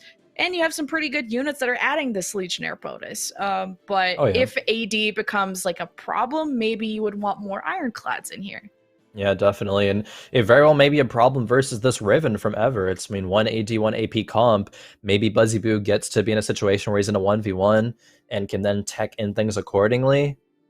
Just scouting Ever, really wants to position into that, and, I mean, rolls into the matchup. See how it goes. The Yasuo is going to get shrouded, though, from this Aurelia Thieves Gloves. I just noticed Ever is re-rolling re-roll Riven, and even hit the 3-star Rakan, which I think is so big for that heal. It takes that Buzzy. It's just too much. Yeah. Yeah, so it goes down. So Johnny does too. BuzzyBoo, hands up in the air. Says, what's going on here? At least got a third, better than last game, making improvements. But Eva right now is definitely looking like he's gonna take this game. But not if AJ Swaggertron has anything to say Sheesh, what about makes it. you say that with the 52 I mean, HP it's on only a fire? 7-win streak. It's only a Riven 3 with the Rakan 3. Now we get Ford Dawnbringer in here as well. We have seen insane comebacks like this happen before, and certainly it could happen with AJ going to 9 and having a Heimer 2 board. Like, this is one of the, potentially most capped boards in the game. It's just such an HP, deficit to have to overcome.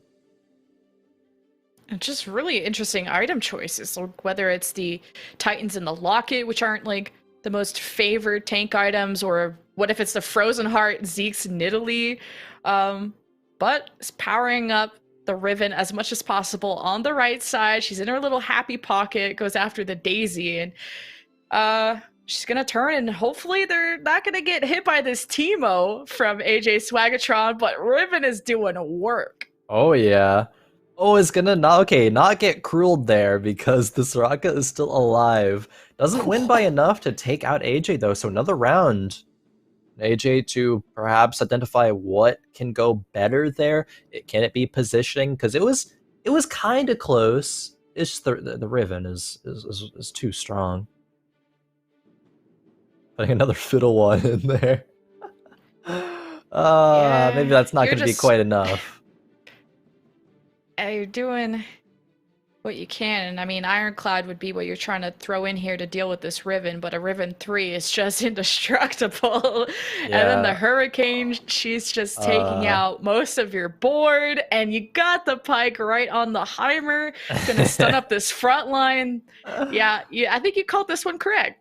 Yeah, and AJ Swaggertron's Teemo is a little alone over there with a couple of aura items.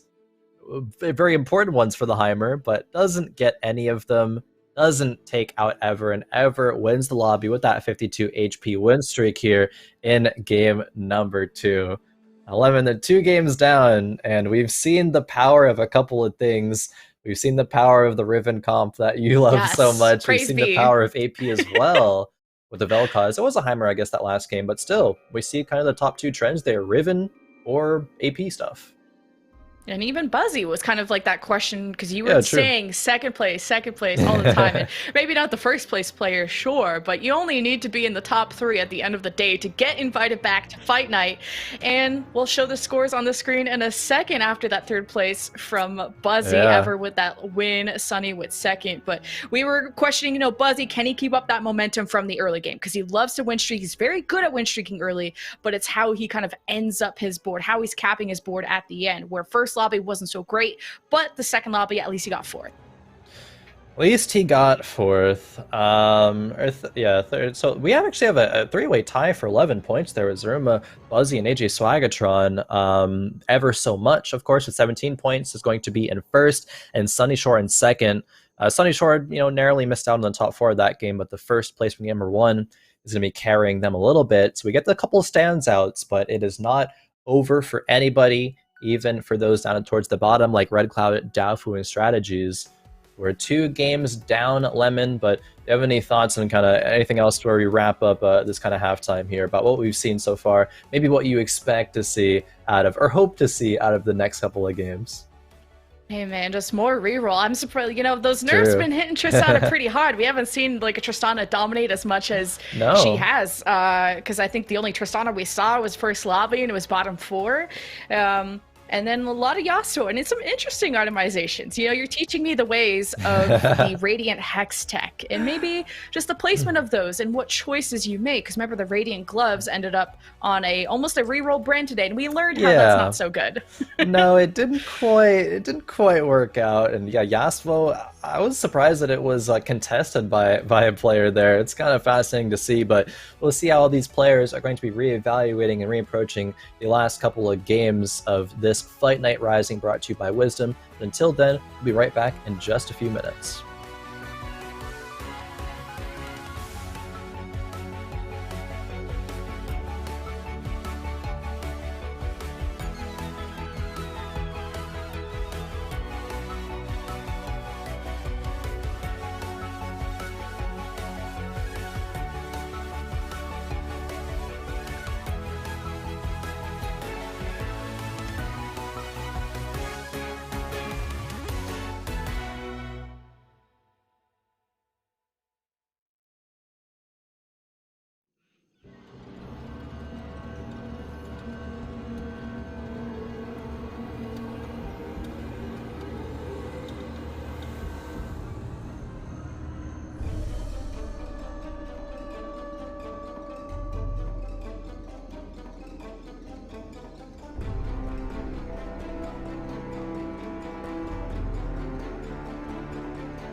Hello and welcome back, everyone, to Fight Night Rising, brought to you by Wisdom.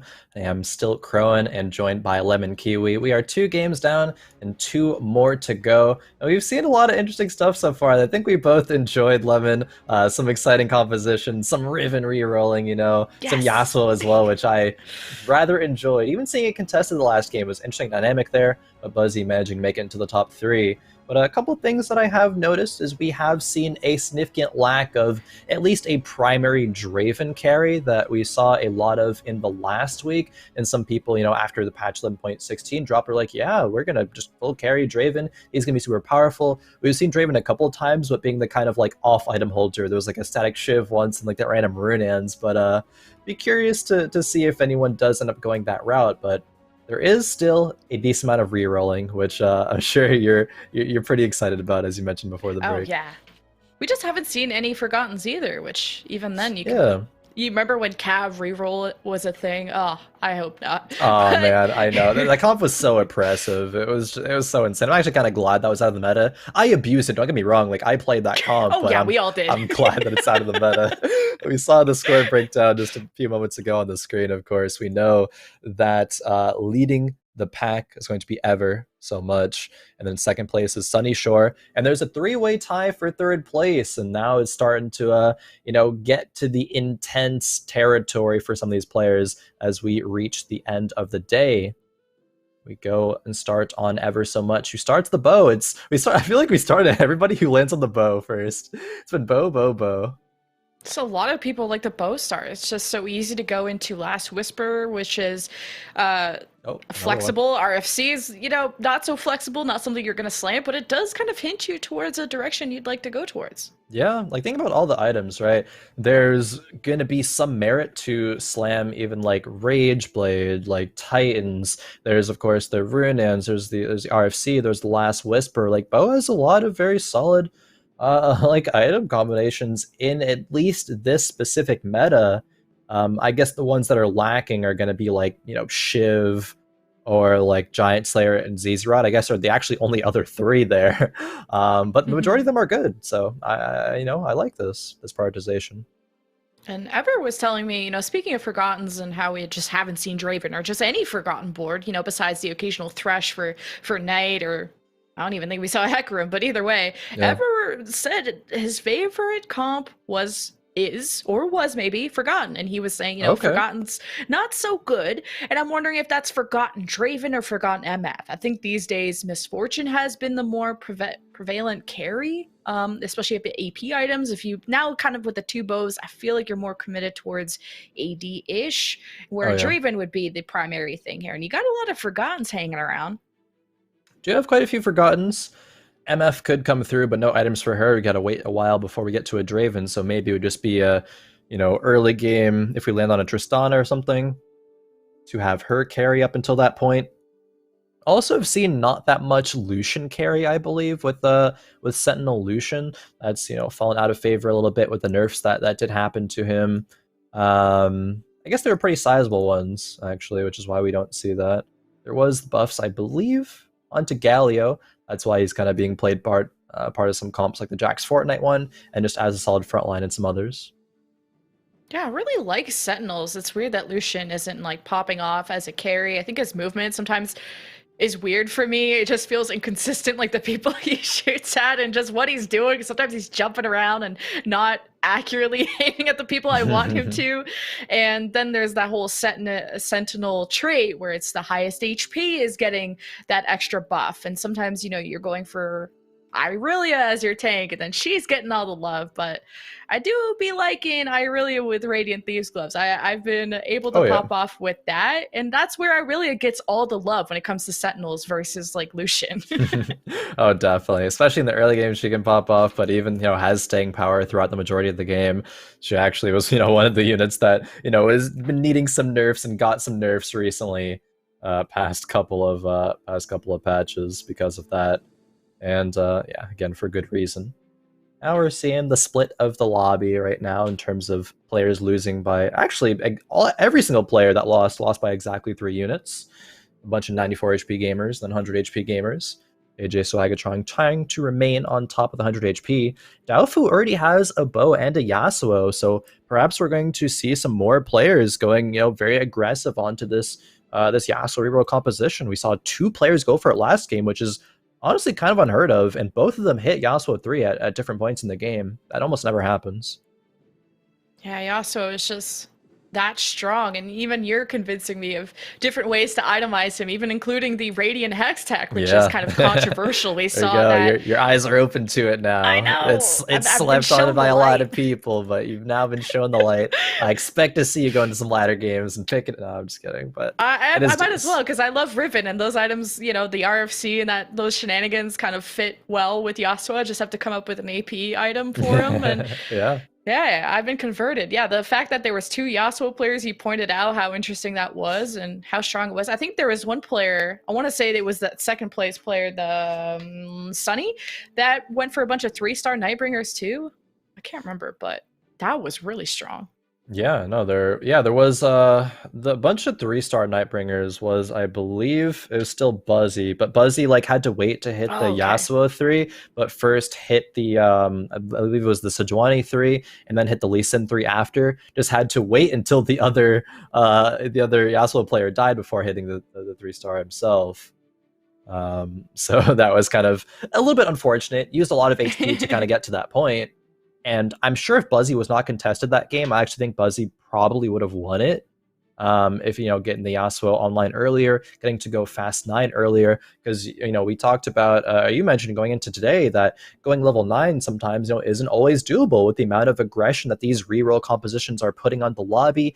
The pacing of it is a lot faster, a lot more dangerous, and forces a lot faster of a response. So with that in mind, players who are actually able to go 9, get everything online, and go for even more of these legendaries and stuff, like their capped boards are just that, right? They're capped. They're probably going to be likely to win the lobby at that point. This is an interesting look from Strategies. As a player that went 7th place in the last lobby with the Fortnite Jax composition, but now has since slammed a Shojin's and a JG, which immediately tells me either, MF or Vel'Koz, or any, of course, then you move over to Heimer, things like that if you're trying to cap out. But to play this around Sentinels isn't something I've seen too often. No, it's interesting. Sentinel's not a bad item carrier of these items, and haven't really landed on that many other options for this. So I actually like this, and it has allowed Strategies to win streak with 100 HP, at least so far. Has the opportunity to sell something here and go up to 10 gold. Has to pick one direction, right? Do you want to get rid of the A-bomb? Do you want to get rid of the Draconic? Probably, I mean, personally would lean towards getting rid of the Draconic. You don't need that to, have the AP, strong A-bomb board going online. Either way, we'll lose, so it's going to be a bit more awkward. Gold? Yeah, wants to make 10. Does end up selling the Draconic. Probably the correct choice. And ooh, okay, lands on a couple Dawnbringers, but the items, unfortunately, for them aren't really there. Unless we think about Karma, maybe. Some players will try to make that work. If you're thinking about going 8th, maybe, but yeah, right. Oh, unfortunate. Karma's just needs maybe a couple more buffs before players really start to consider her as a viable option, as a main carry at least. Yeah, when the Dawnbringers just start coming, but you're committed to AP, it's like that's the only thing that makes sense. Yeah. So, and then you've already slammed the Shojins and JG, but hey, maybe they could be a good early mid game kind of comp. And then there's a world where Soraka holds AP for now, type of thing. But this Yasuo 1 with the JG is taking a lot of hits to the face. It's actually frontlining for Gragas, which is unfortunate. Ooh. So, but here comes the bomb to clean it up. Yeah, Yasuo actually lived for a lot longer than I was expecting there. Like Sunny Shore having a rel on 2-6 is very early. But Yasuo was good enough. Some of that healing coming through, the Omni Vamp from the Legionnaire. And then the A-bomb to clean things up, as you mentioned. Daofu.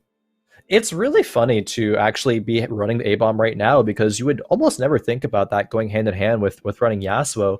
It's just the things that Daofu has happened to land on to play the strongest board, and is of course going to get rid of these soon. And there's a bunch of Nightbringers already on the bench just waiting to go in.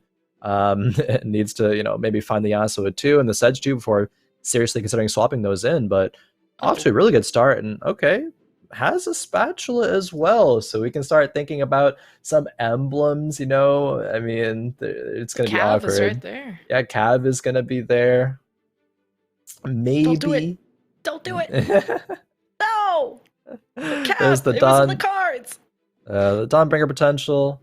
Or of course, the bow does make Hellion, so not really wanting those. But we do, at the very least, get to level up to 6, still be trying to preserve that win streak, and run. Ooh, it's either 4 Brawlers or 3 A-Bomb. 3 A-Bomb's probably a bit better, especially considering the Sunfire is there, and it's going to move over to the A-Bomb once that does pop out. So that not Cav slam, I feel like Dafu is smart enough to know that that would have been the better option. So the fact that he doesn't make that almost tells me this is Yasuo is an item holder for like someone else in this A-bomb comp, and this is not. Of course, you keep your Nightbringers on your bench because you never know, but maybe this is just an item holder for someone else in A-bomb, being like a Heimer if you're thinking way down the line, or you go towards the Spellweaver route with Vel'Koz. But yeah, interesting. Yeah, a bit interesting. It could see use. I mean, the Sunfire is going to still.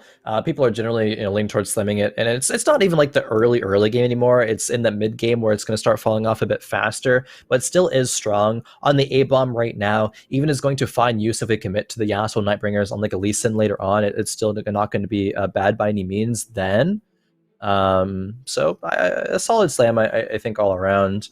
Very telling of the direction that he wants to go. As we move on over to Red Cloud here, we're gonna see yet another commit to the the Legionnaire reroll with the Poppy and the Leona being in there as well with the Knights. But Red Cloud has not landed on very many Callistas, and that's probably the most important unit in this comp, seeing as it already has two items.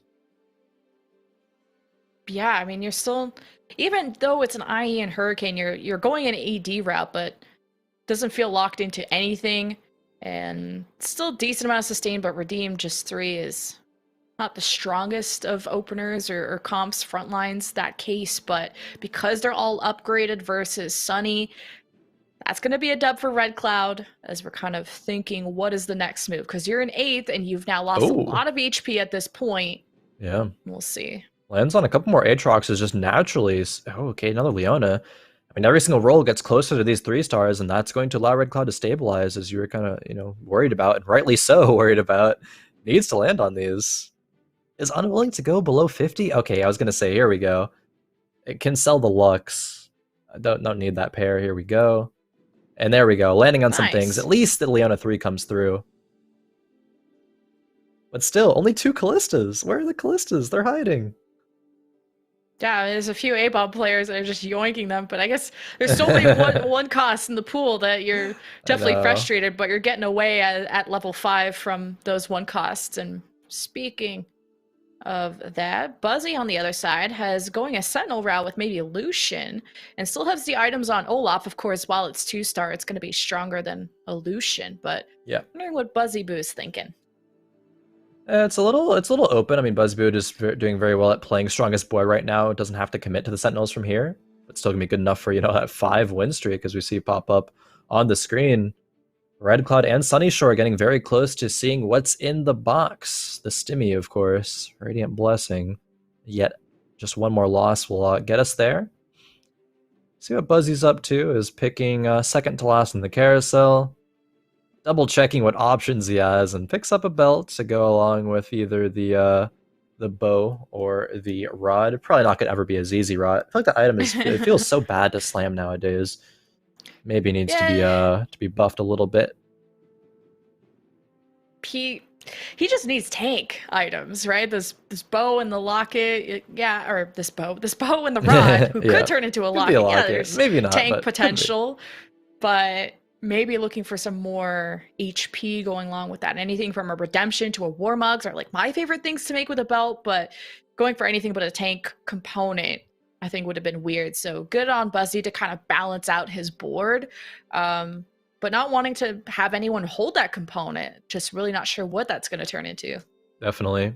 Ooh, that looks like 5 Draconic being run there. There's some golden eggs on the bench from Sunny.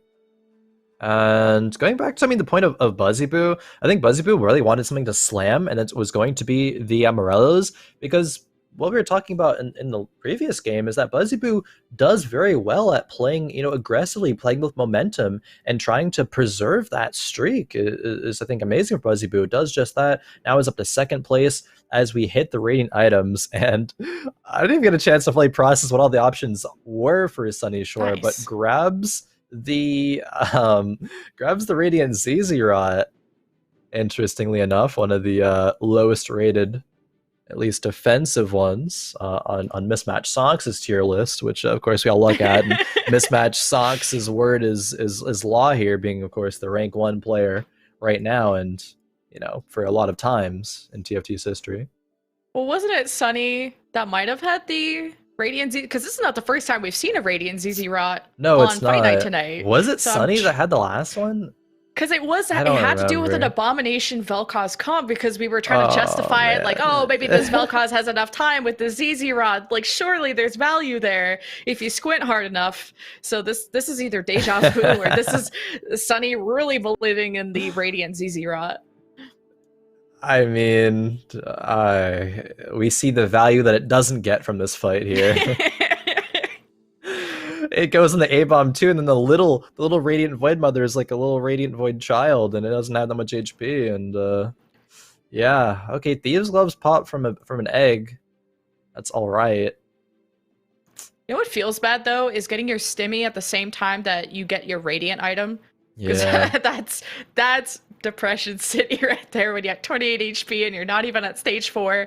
So it's kind of like how Boop has taught me the draconic jail or the fortune jail, and when you Yeah. decide to get out of it because your damage, you're the most threatening person in this board is your abomination, and that should not be it. But at least you're able to 2-star the Zyra, so having the 1-star and have all your damage items was going to be a feels bad. It's not bad that you have a fiddle, but what else is this board going to do? I'm waiting. Yeah, it's just 5 Draconic trying to get those eggs and land on something with it. We've been able to tier 2 the Zyra, has Death Cap and Archangels, and really needs a Shojin's though to be able to, I mean, either to be there for the Zyra or to pivot over into something like a Heimerdinger. And I believe, yeah, we're getting confirmation that Daofu was the one with the Radiant Zezirot in game number 1. With that redeemed, where I believe he went 8th that game, right? So not too hot of a track record for this Radiant Zezirot. And Sunny Shore is certainly looking like they're following that trajectory. I mean, hopefully not, but it's just something's lacking here, and it's gonna be partly due to the Radiant Zezirot, I think. Well, at least your 2-star Zyra ended up doing a lot more, able to take a win after a couple of upgrades. As we go and look at a stimmy, it's a tome and a glove. All right. So see what Zaruma wants to pick here. Zerma, okay, being able to make this Banshee's Claw potentially, and ooh, okay, gets a Skirm emblem, and we have a Jax on the board. There's already 3 Skirms, I believe, being played though. Yeah, between the Irelia and the Udyr there, so it does grab the Knight emblem. I do like that it gives power right now, and in some situation, I think allows for perhaps a 4 Knight option later on. Does slam the Banshee's Claw to protect, give Lucian that protection. I kind of like this. Of course, it's a bit awkward because Zaruma has rolled down so much gold, is only on 16 gold, didn't hit Jax 2, didn't hit Lucian 2, didn't even hit Rel 2, and it's at 37 HP. It's yeah, a little bit Because it's like oof. the Skirm emblem you give up Nidalee, because I haven't really seen anyone go Skirm 3. It's or Skirm 6, sorry. Skirm Yeah. 3 is all you really need, and then you trickle in all these other synergies, Ironclad, Knight, etc. But with the Knight emblem, now you can either get rid of Nautilus or you get rid of Thresh, and Nautilus you keep around for the Ironclad. So you can get rid of Thresh and just have more Ironclads in, or just other synergies that you care about. Even Sentinel, because you think about Galio, or just anything like that. So I really like the Knight pick. I think the major use from this Knight pick is going to be Zaruma's not going to be able to go 8 for a while. It looks like. So if that is the case and not landing on any Garens, then we can say like, okay, I don't have to find a Garen and use that as the 4th Knight. The emblem, so you can have it's the Galio, the Nautilus, the Thresh, and then Emblem. Of course, when you find the Garen, it's like, okay, it's awkward because all of these knights are good, and I might actually want all of these now. But at least it's going to solve that potential problem. And Zaruma. So we were wondering the power of Lucian carry. Well, Zaruma's going to be the evidence of that. It is just a scrawny, like 1-star Lucian, but popping off with a Death Blade. It just takes time for those stacks to add up when you're just doing mostly single target damage. He hasn't been jumping around too much, and his front line is starting to crumble because all these 3-stars of Red Cloud are acting as a bulldozer. So once they finish off this Thresh, this Lucian's getting clapped. Oh, Lucian! Oh, wow, he pulls it out. Okay. Actually, I wasn't expecting that either. I'm surprised. Got through the A-bomb, got through the Callista before she's able to throw another spear. There is a Lucian 2 potential off of this carousel if Zaruma gets it with being second pick and is comfortable with making a, I believe it's Giant Slayer on there. Grabs a Kale though. Oh, is this going to be a Kale pivot? Oh, my eyes. Or is it just a Bloodthirster for the Lucian? Maybe it's only Lucian sense, 1. Yeah. But I gotta be excited about a potential Kale pivot, right? Like, we don't see that unit in action too much. And there was rumblings of, a Kale player. It might have been, sets ago, but, we can bring it back, right? We can bring that into 5.5. The potential is there. Honestly, like, I think in a ideal world, able to land on perfect Kale items, get Kale 2, get some 4-Knight frontline, like, she's good. It's just, of course, hard to get there. Yeah, and this is Daofu, who's had the Yasuo JG RFC slam for quite a while now. So it's just kind of complementing those synergies where you have a Rel in your shop, you can at least get Cav 2. Yeah. And Nightbringer 4 is all you really need. Yeah. Triple Nocturne shops a little feels bad. Wish those were Yasuo's instead, of course. Defo's on so high HP, has gone fast 8, still 30 gold, is running this Yasuo. I mean, this board's good. Red Cloud, so far away from the Callista 3, it's basically all on this, A-bomb that we've landed on with the A-bomb spat, or A-bomb emblem, and Aatrox being the, one of the main carries of this board. This Aatrox is putting in a lot of value. Yeah, this was Red Cloud who was scaring the heck out of me at the start of this because I'm not a believer of Redeem, but I guess when you 3-star almost most of your board, then turns out they do be tanky. Yep. And then you have the Abomination on top of that. You just have a perma frontline, and then, of course, a little bit of lifesteal with that Legionnaire. Wow. So I guess I'm going to be converted to a lot of things. Daofu making me, or was it Daofu? Not Daofu, sorry. Red is converting me towards the redeemed church. It's weird because at least for me, like, I don't even think about that comp as like a redeemed comp. Like, sure, it does feature a few redeemed, but it's mainly just like these units being able to be 3-starred. And yeah, the redeem does help them out, of course. So Leona goes down, and it just makes everything, or the Aatrox goes down and makes everything else so much tankier with the redeem. But it's a lot of just like flat power between the Callista and the Aatrox, and then tankiness of the Poppy and the Leona.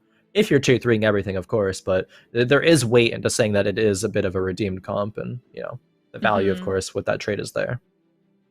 A lot of kids playing Abomination these days. We just saw Swaggertron for the first time this lobby is running a Vel'Koz Abomination, and ever so much getting a dub from the Dawnbringer route that they're taking. But all eyes on Daofu in first place by like 30 HP, feeling pretty good. Yep, that is pretty heavy of a lead. We actually do see a Karma player, I believe. That was a Karma 2 that was remained on. Fuzzy Boo, 40 HP, I believe pivots over to an Aphelios board. So we're getting some pivots happening here. Be for better or for worse. What can this bow turn into? Yeah. For that Yasuo player, but hey, here's Buzzy. There's Buzzy, and Buzzy actually has a Ranger emblem. You'll be able to get a lot of good use out of that. Is there an Uxan here yet? Doesn't look like it. Just the Aphelios and the Ashe, but rolling down will commence. Landing on the Ashe too. Landing on a Varus at least for the 4 Ranger. Ooh, and Ranger Jax with Bloodthirster as well, and maybe even a Last Whisper as well. This is nice. I like this board a lot from Buzzy Boo.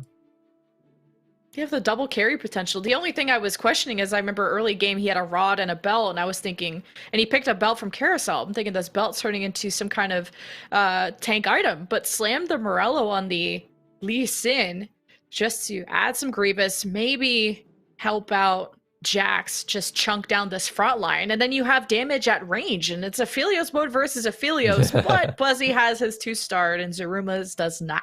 Yeah, and the Ash Arrow came through to stun Zaruma's Aphelios as well. That insult to injury. Zaruma's 0 gold, level 7, 6 HP. It's probably an 8th there, unfortunately. Oh, what's cool is that Buzzy was the Sentinel Lucian that that we were kind of looking at, and we're like, oh, what's the solution turning into? But I guess just an item holder until he got enough Apheliosai online. Apheliosai? I guess. Aphelioses. Sounds like a disease, but... A little bit, yeah, actually. Buzzy really wants to be able to play a 3rd skirmisher, I think, with this board. You'd, for that, have to drop probably the Rangers, but you don't want to because you hit the Ranger emblem. So maybe Buzzy's going to look to just try to go level 9, find the Akshan, play the Viego at that point, and call it a day with this composition. And I think that's what he's going to try to land on. The double damage threat is nice. Buzzy Boo's frontline, however, is going to be suffering from that. There are actually 0 tank items, and so once the frontline falls, Aphelios is going to, just like this, be in a lot of danger. Buzzy taking not a big hit from that, but still a hit nonetheless, and being at 31 HP when this lobby is so close is not the world that you want to be in. I like the GA on that Vel'Koz of Swagatron. We don't get to see GAs on carries like too often anymore, especially with like Revenant spats hanging around, or you just want to go full damage or add extra mana, whatever. But the fact that if you have a Declaw on the other team or something cringe that's gonna reflect damage back at you, the Vel'Koz can just get unluckied, and that's your only source of damage in that comp, unless, you know, Heimers get thrown in or something like that. So I really like the GA because the fact that the Vel'Koz came back to life for Swagatron won him that round, I think. Yeah, I like it calling it cringe. I mean, kind of right there. I get pissed all the time when my carries get killed by like reflection damage. So yeah, annoying. It's like, all right, come on now. Why did that have to be the thing that happened? It is annoying for sure. Buzzy Boo still trying to make this lack of frontline items work. Going up against Ever, and Ever trying to run it back with some Rivens right now is still kind of far away from the Riven 3, but we'll check back on that a bit later as we move to Strategies, who it looks like was the one with Karma 2, but pivoted out into Heimerdinger. So yeah, still no one really believing in the Karma train here. Oh my god, I just saw Vel'Koz ult and like no one take damage from Red Cloud's side. I mean, he's got, I think, some Mystics on, which is MR, and then a lot of their tank line is 3-star, so this Vel'Koz is just doing nothing, shooting marshmallows, a beam of marshmallows that did not affect a Red Cloud. No, not at all. And I mean, the Vel'Koz wasn't really even holding the AP items, it's the Heimer, so Vel'Koz is just the Redemption plus the Banshee's carrier. There's no Spellweavers there, so his damage is already going to be minimal.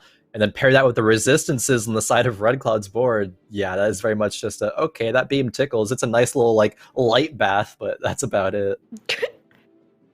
I'm glad he does have that Shojin's, speaking of strategies on this Heimer. It takes so long to cast if you don't have a mana item. And you have a Banshees to protect him. Everything's cool. And then you got the front line of Revenant, which is the best one you could ask for, even with 4 Revenant. With the addition of the spat. You got a Warmog's Galio at the front too, so now it's thinking, do you need more Mystics? He's already got 2 on the board. Oh, actually 3 with the Fiddle. I always forget he's a Mystic. I know, Fiddle's such a good unit, being being Avon, being the Revenant as well, being the Mystic, like that's, oh man. So strong, It was too good. Heimer in the shop from Strategies. Gonna lock it or sell the Volibear. Only on 15 HP, I mean, probably just gonna lock. We'll see. There's Shojin, of course, for this Vel'Koz. He's not gonna do much damage, but at least he'll cast a bit faster.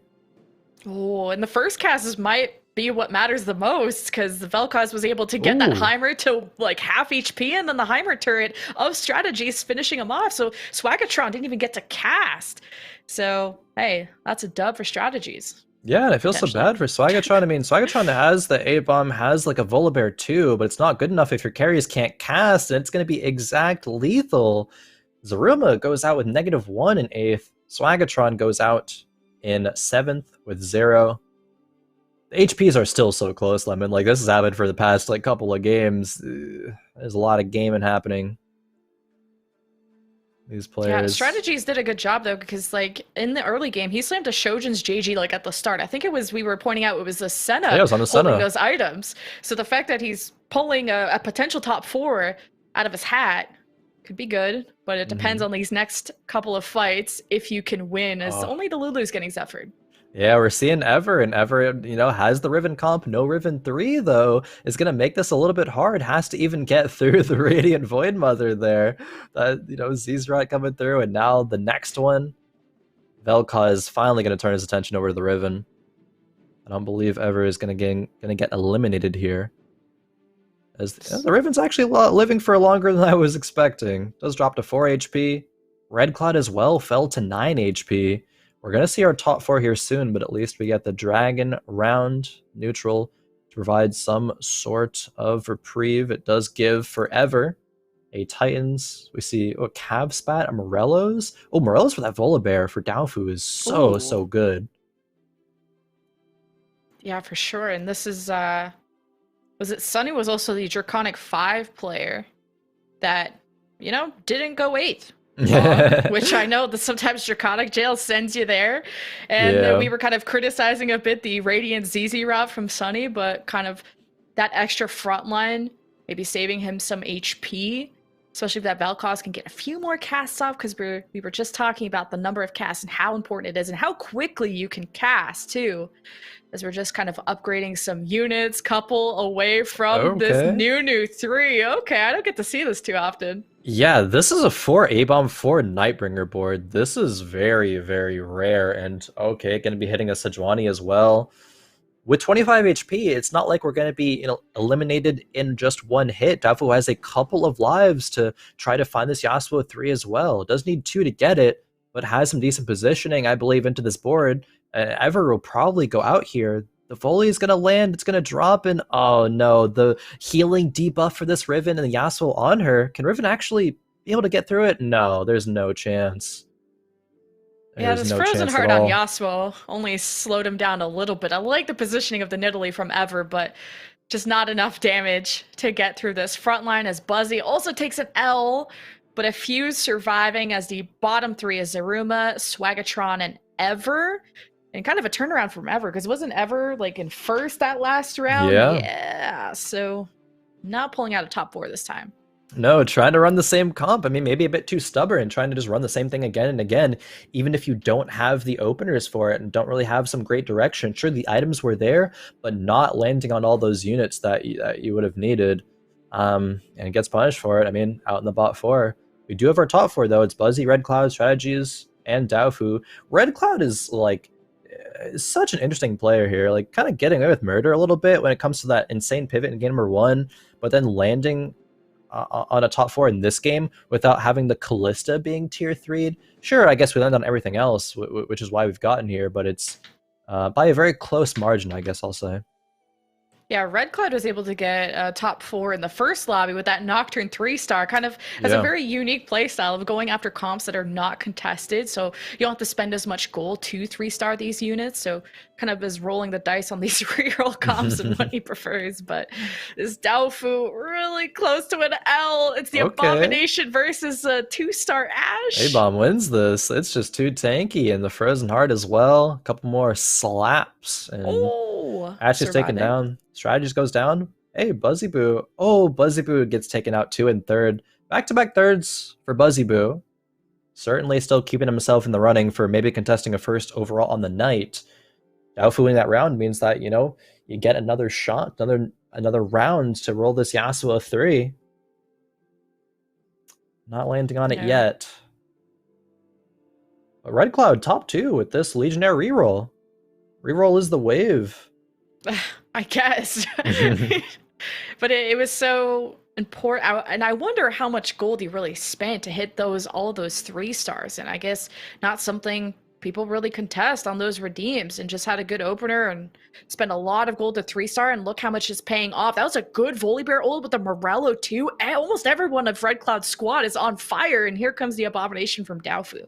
Yeah, that was perfect time for the A-Bomb to come out. It CC'd all the units that it needed to, allow Yasuo and Fiddle the timing, and that's going to be game over to Daofu, it looks like. So making a bit of a better board work with not forcing this kind of Vel'Koz route. Daofu certainly a much needed first place here in game number 3. These scores, I'm sure, are going to be very, very close and very interesting as we get into the last game here, Lemon. A lot on the line for these players here, trying to, all of them are vying for a new first place. Buzzy, very hungry with, being second 4 weeks in a row even. But then with Jose not coming back, I mean, it's just up for the grabs. Well, take a look at the scores after your third lobby to see how that tie it's has close. been shaken up. Another tie, this time between Sunny and Buzzy Boo for second place, but Daofu just remains in fourth. Yeah, oh man, 20 forever, 18s for Sunny and Buzzy Boo, Daofu is 17. But even like Red Cloud and AJ Swagatron and even Saruma, honestly, not out. Oh, maybe they're out of the running. I don't know. There's a lot of math involved in there. But what I'm trying to say, of course, is there's only a 10-point gap between Ever and Strategies. That is some of the closest scores that we have seen on a fight night. It is safe to say that at least down to Red Cloud, everyone has a realistic shot of getting first place. Of course, depending on where everyone else ends up in this next game. It feels like that last lobby had a lot of emblems to give out.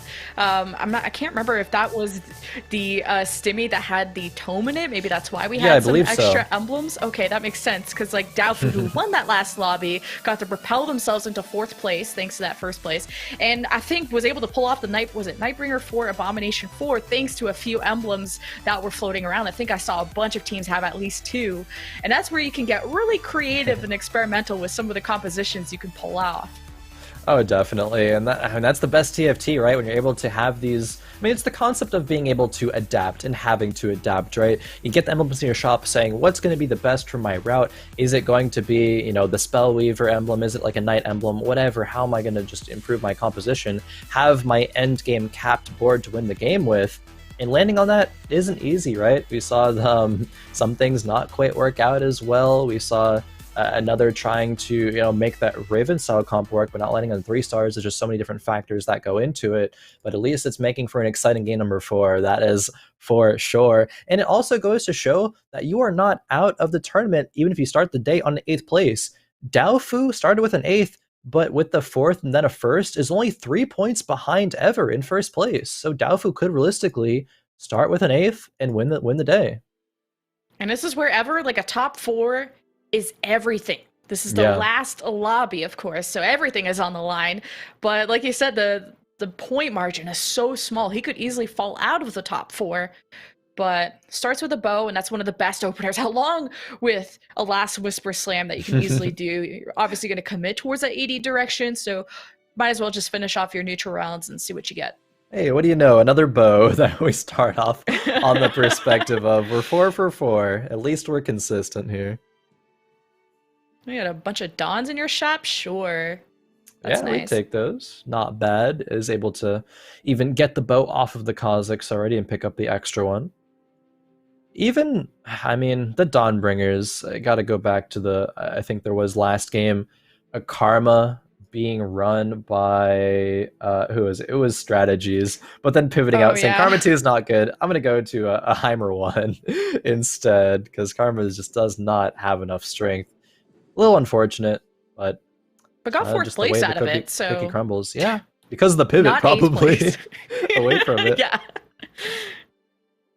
it's about realizing when you suck before the 8th place happens. How you turn your 8th into a top 4. Well, getting off Karma is the first one, but you got a Nocturne out of that neutral round. Is that screaming going an assassin route? Maybe just kind of seeing, did anyone else get a Nocturne out of their neutral round? You got a last Whisper right there. I don't know if are you comfortable with this? Yeah, sells it, because I was gonna say I don't know if it screams it. It does beg the question of like how viable is this going to be, but generally for going Sins you can start off with some other synergy and then roll into Nocturnes a bit later on. That's actually exactly what Jose was doing last week, was just playing kind of whatever he landed on and then dropping a lot of HP, but then leveling up to 7, rolling down to 0, landing on a solid board, stabilizing, and then slowly rolling for the 3-star.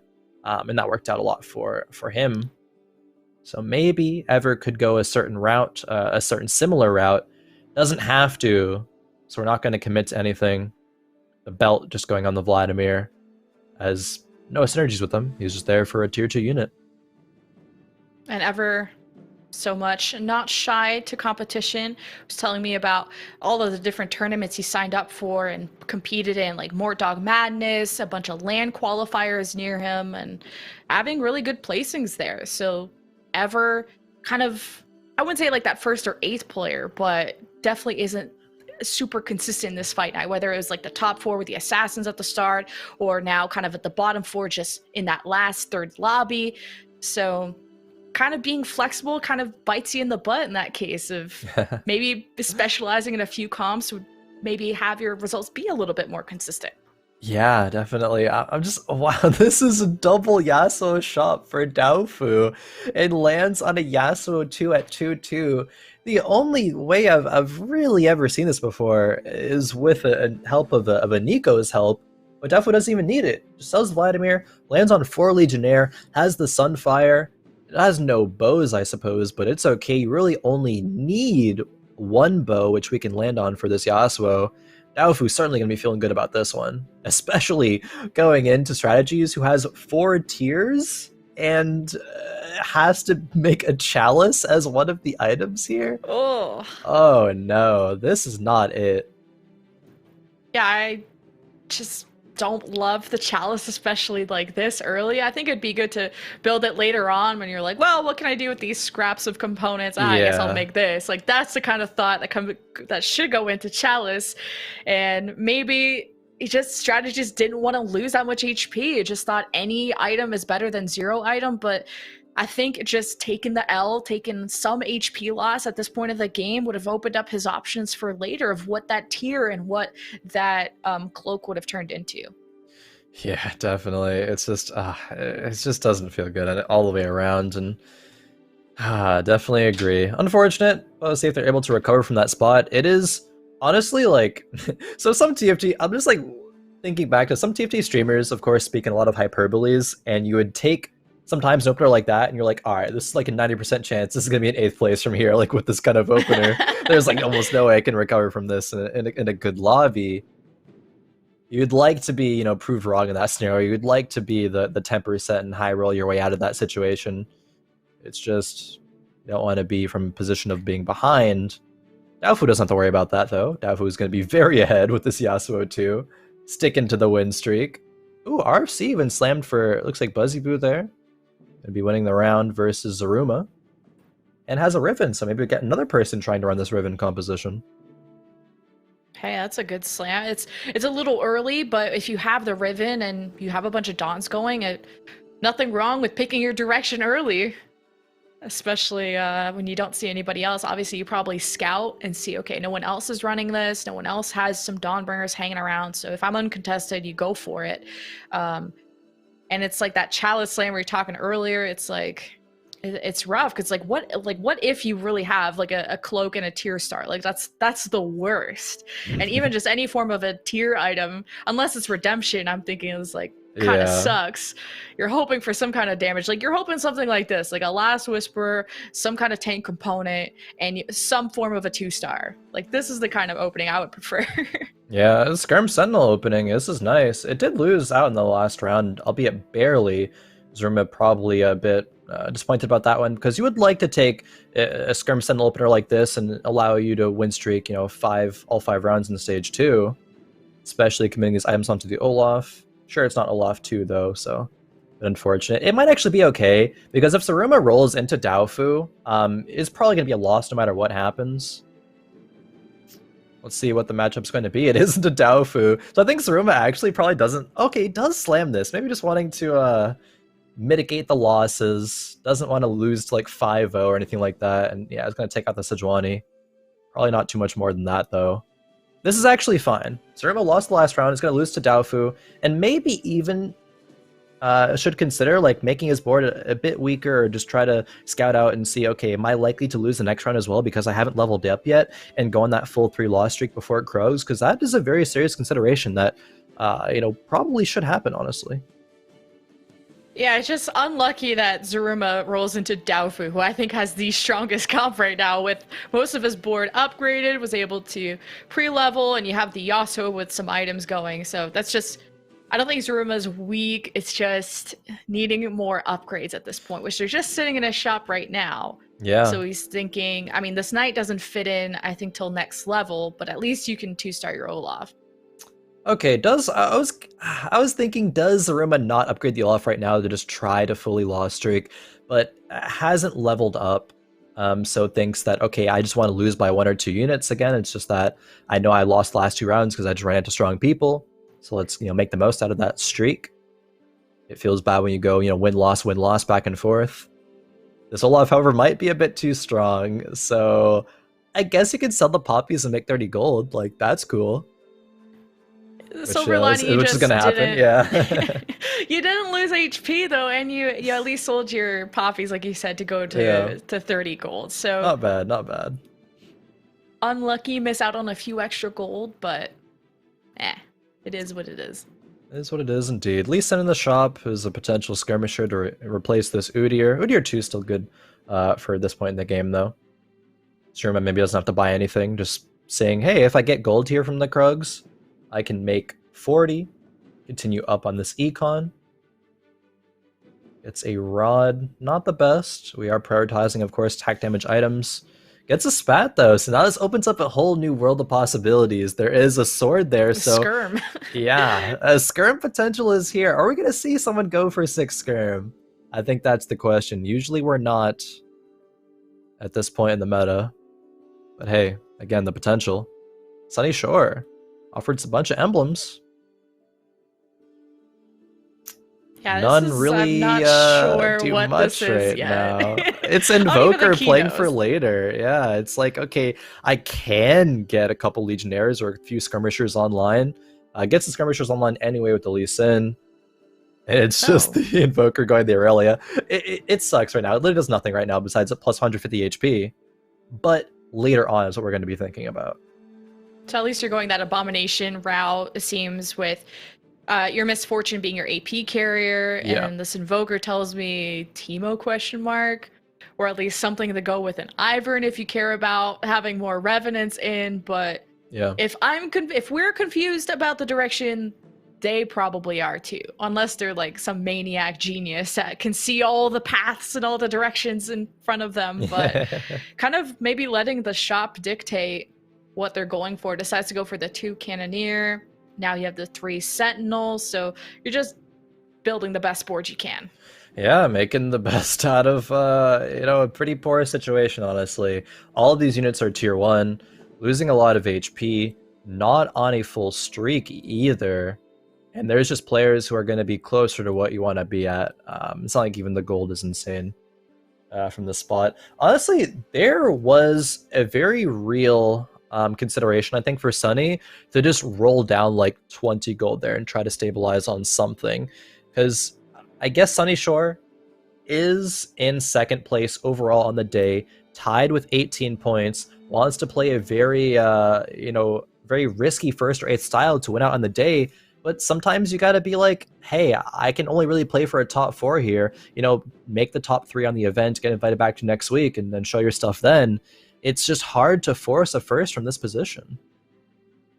Yeah, especially how just weak even ZZ Rot as a tank now item here is. The roll down's coming through. Oof. And now we're just looking for anything and everything. Seems like Abominations are in the cards when you have a Brand and Callista on your bench. You have these Draconics, you're kind of teasing that idea, and he has Draconics because of the Udyr, Ashe, and Set, but it just seems way too late to go into that. So it's like, why even hold on to it? Unless you're going for like a Brawler 2 with your Nunu, and Set's pretty good for that, and you're close to him getting 2-starred. But now that we've kind of cleared all of that noise, we end up with 3 Skirm, 2 Invoker, 2 Legionnaire. It really feels like Sunny's a little dizzy here. I mean, and it's, I think, understandable, right? This is a hard spot to be in. This is, I mean, gonna be able to preserve it. You just haven't found the Nunu. That's all you need, maybe, to just have something consistent going. 42 HP, close to the stimmy. Getting some spatulas here, and a Vel'Koz with a spat. Sunny surely going to be darting towards that one. Is going to get it. Okay, this could be the start of something beautiful. We'll see. Needs to land on a rod, maybe pop a Spellweaver off. Land on a sword as well off of the neutrals, the wolves, and then land on a good Radiant item, maybe a Hand of Justice. Or Fist of Fairness, I suppose, the Radiant version of it. Mm-hmm. So there are lines where Sunny can stabilize here. There's very narrow and require a lot of specific things to happen. Yeah, it's weird because Sunny was the one who ran Draconic 5 in that third lobby, had the Radiance Easy Rod. Sunny likes to innovate, I guess they say, and the Spellweaver rod, or the Spellweaver emblem might be what comes out of that, using a rod. And maybe that's why he held on to these Draconics for so long, of like, maybe I can squeeze out a couple gold, like take a couple intended L's to help the eco here, but you're gonna get some eco from your this last streak though. Makes 40. I do really want to see what Sunny gets for this Radiant item next, because if it's just a brick on the Radiant item shop, then that kind of, I don't know if I want to say seals the fate of Sunny. It still comes down to if the Wolves items are kind. But it does, of course, start next round. Swagatron, I mean, that's a Rageblade Shojin Senna, but it's still going to 4-0 Sunny. And we get to see what the stimmy is too, so it's just everything going Sunny's, everything, the comeback mechanics kind of coming Sunny's way here. Alright, what is it? Okay, Earth Angel's Staff. We already have an Archangel's. Stimmy is going to be a Spatula. Fawn potential? It would be stuck on the Vel'Koz. A Fawn and double Archangels, one being Radiant, is not something you would see every day.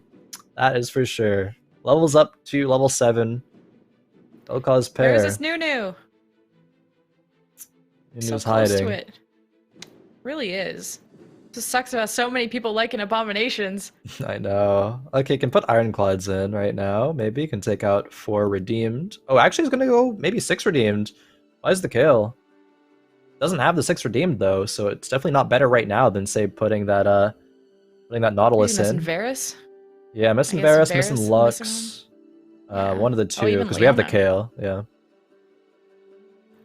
This is just it's so awkward. It doesn't feel good.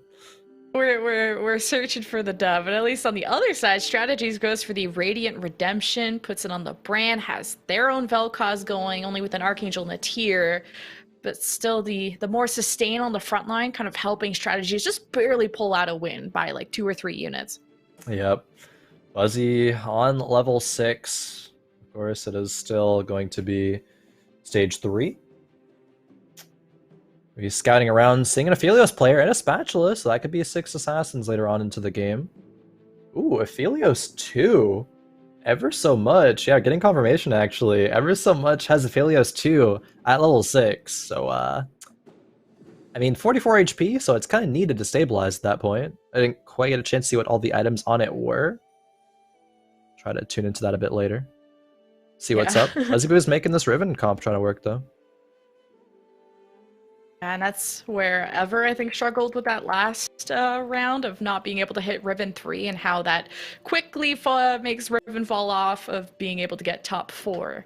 But the Radiant Titans, I think this is not the first time we've seen that on Riven or a Riven carry. Maybe it was lobby 1 or 2. Yeah, it was earlier on in the day. That's the only defensive item. Yeah, it's, you know, a lot of people maybe like your GA or your QSS or something. And even the RFC is like, you don't have to frontline it now. So you almost can forego the defensive item, but she able to get stacks nonetheless, which is going to help her damage. She kind of walks into that Vel'Koz ult, which I didn't like, and 1-star Riven, she do be squishy.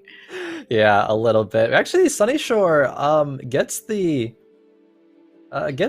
Fawn off of the Vel'Koz, actually. Sold that one, and or maybe found an Item Remover somewhere, but either way, gets the Force of Nature off of the Vel'Koz.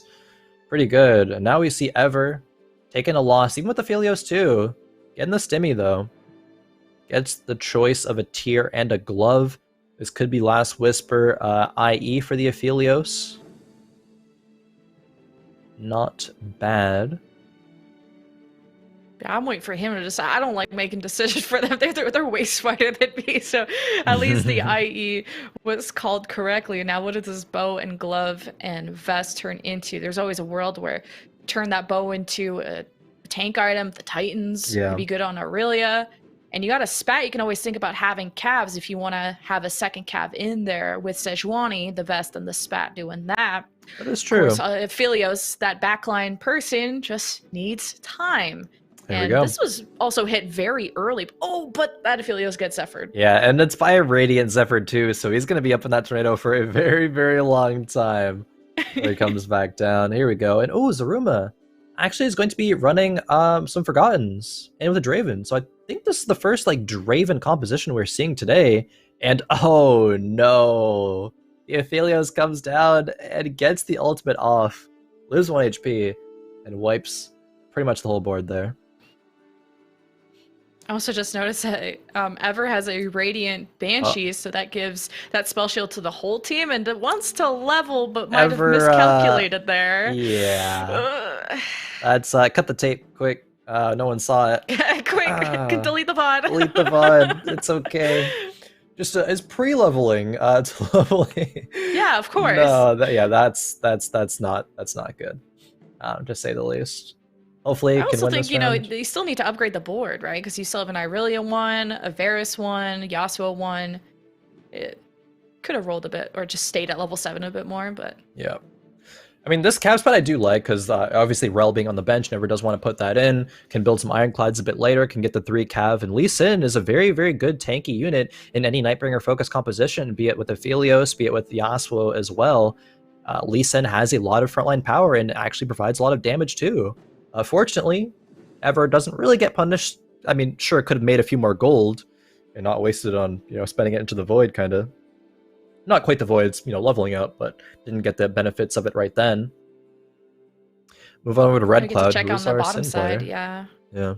Oh, was it the Sin play? Yeah. I was wondering what Red Cloud was up to, because we know Sunny Shore has been kind of dizzy with this abomination. He's trying to hit and just is spending a lot of gold not finding it, but...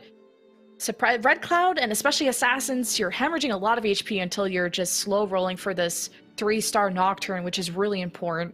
Yeah, you're allowed to have some extra units thanks to that Force of Nature. You have your Diana, which is nice. She's only 1 star. And ooh, here we go. You're getting closer to that. Some upgrades. We get the Nocturne 2, the second Nocturne 2, get the Diana, as well as a good item from the Carousel. Red Cloud has rolled down a bit aggressively, though, is not on 50 gold.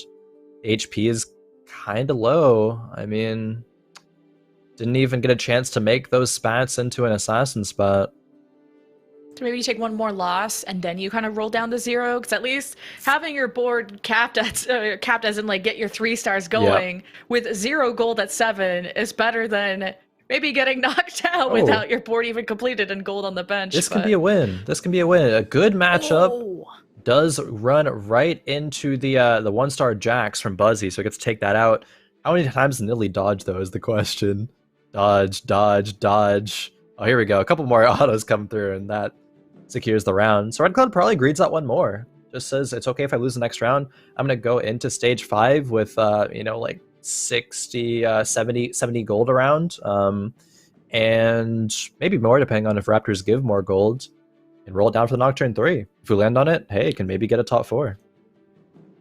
Yeah, it's all about how greedy do you want to be, because you're at 24 HP. You can take 1 more loss, but he sounds like, just based on how he's staying at 50 gold, he wants to slow roll that, and that's a risk he's willing to take. Meanwhile, I think I saw AJ get a Karma 2. So we were kind of roasting the Karma players, but hey. Any actual Karma players? Hey, here we go. Oh, hey, speaking of which. It looks like it is very much just a Vel'Koz waiting room for AJ, though. We have all the pieces of, that we got the A-bombs as the front line, the Revenants. We have even the Covalent Spark as well on the A-bomb, but a Karma instead of the Vel'Koz or Heimer. So a little bit unfortunate there. Not the worst loss, but it's really, really important win for Red Cloud. Maybe giving him another life here in stage 5. Oh, and you hit the Viego at 1%. The Fiddle as well is huge too for Revenants getting online. And the Viego, it's both of those were huge, huge hits there.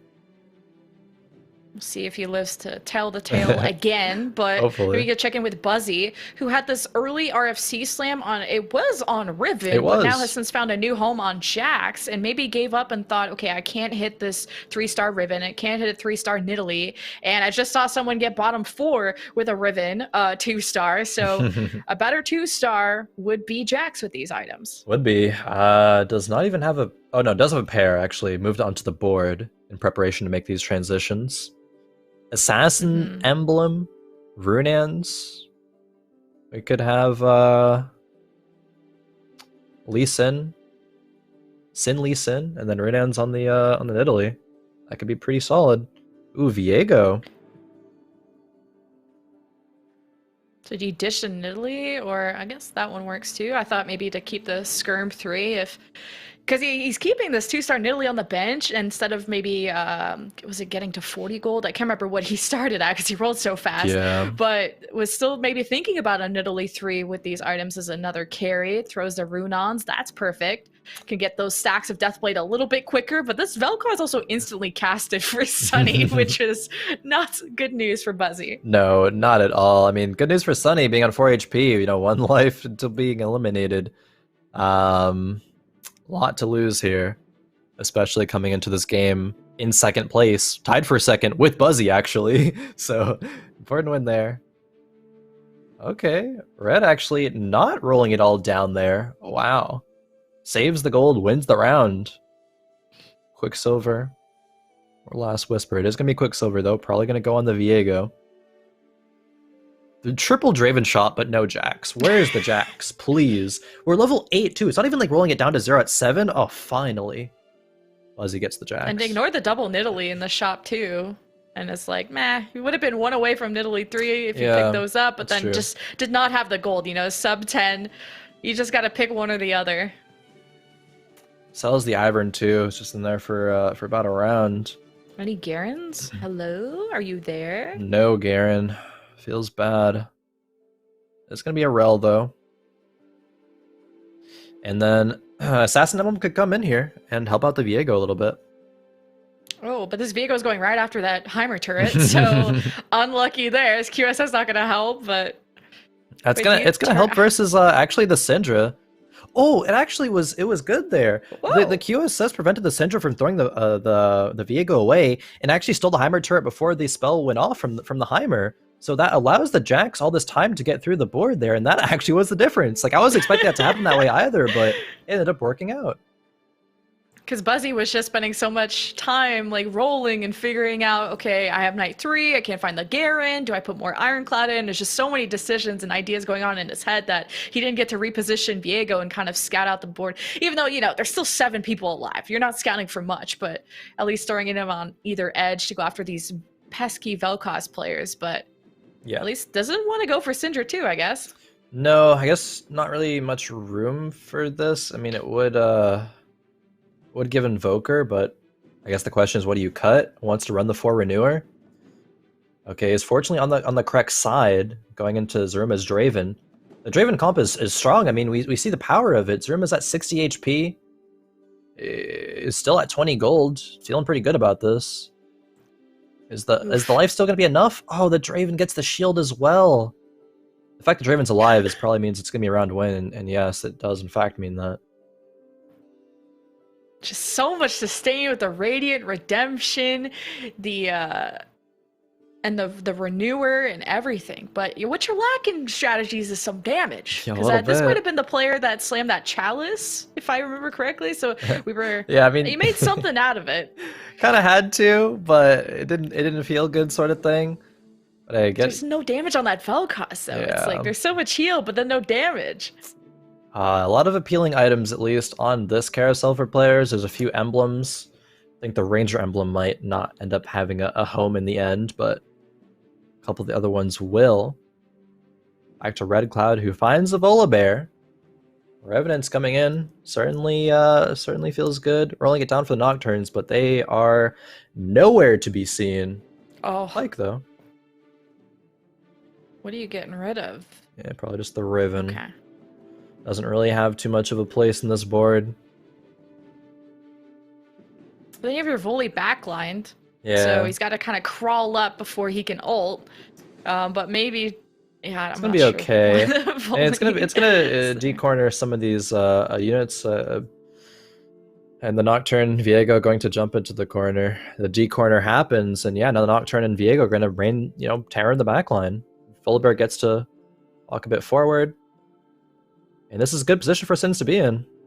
Is it enough, though? Oh, maybe not. Ooh. It's close. Looks like it may not be enough. The res comes through.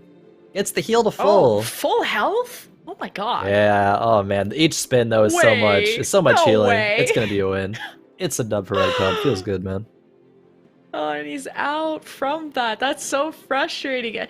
And that was such a good jump by the Nocturne to go immediately after the carry, but kind of was getting beamed down. So still haven't hit the Nocturne 3 and somehow has climbed into the top 4. So Sunny Shore with 8th, AJ 7th, Buzzy Boo 6th, Strategies with 5th, and then your top 4 is there. Wow, and Sunny Shore and Buzzy Boo were two of the players that were tied for second, both of them out in the bottom 4. Means that it's kind of up to Ever right now to maintain this lead, at least get a top 3 or a top 2 to guarantee the victory. Because Daofu, remember, started the day with an 8th, but is 3 points behind first place. And is gonna be contesting this win.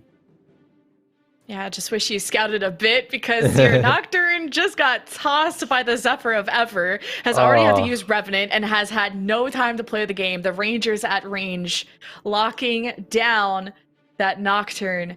And Red Cloud may be expecting this, you're a level behind. And this is where your fall off is starting to happen. You're at critical HP, and this Nocturne needs to hit. You got one. All right. Need one more. One more. Hopefully can manage it. It's a Hand of Justice. Not the worst item, I suppose. Not great, though. We're going to have, about 30 gold to roll to hit the Nocturne. So it's likely to hit. With as much gold as Red Cloud has rolled, definitely likely to hit by now.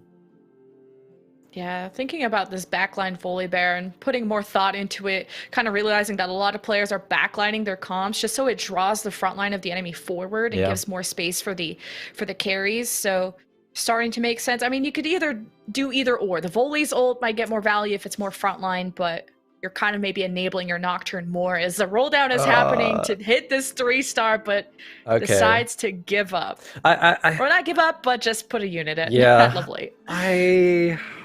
That's such an awkward position to be in. There is the very intelligent identification of Red Cloud to say, I can only roll this much gold before I have to use the rest to level up and put in the rel for 3 Ironclad. And Ironclad's going to be really, really good in this matchup, of course, going into the Aphelios.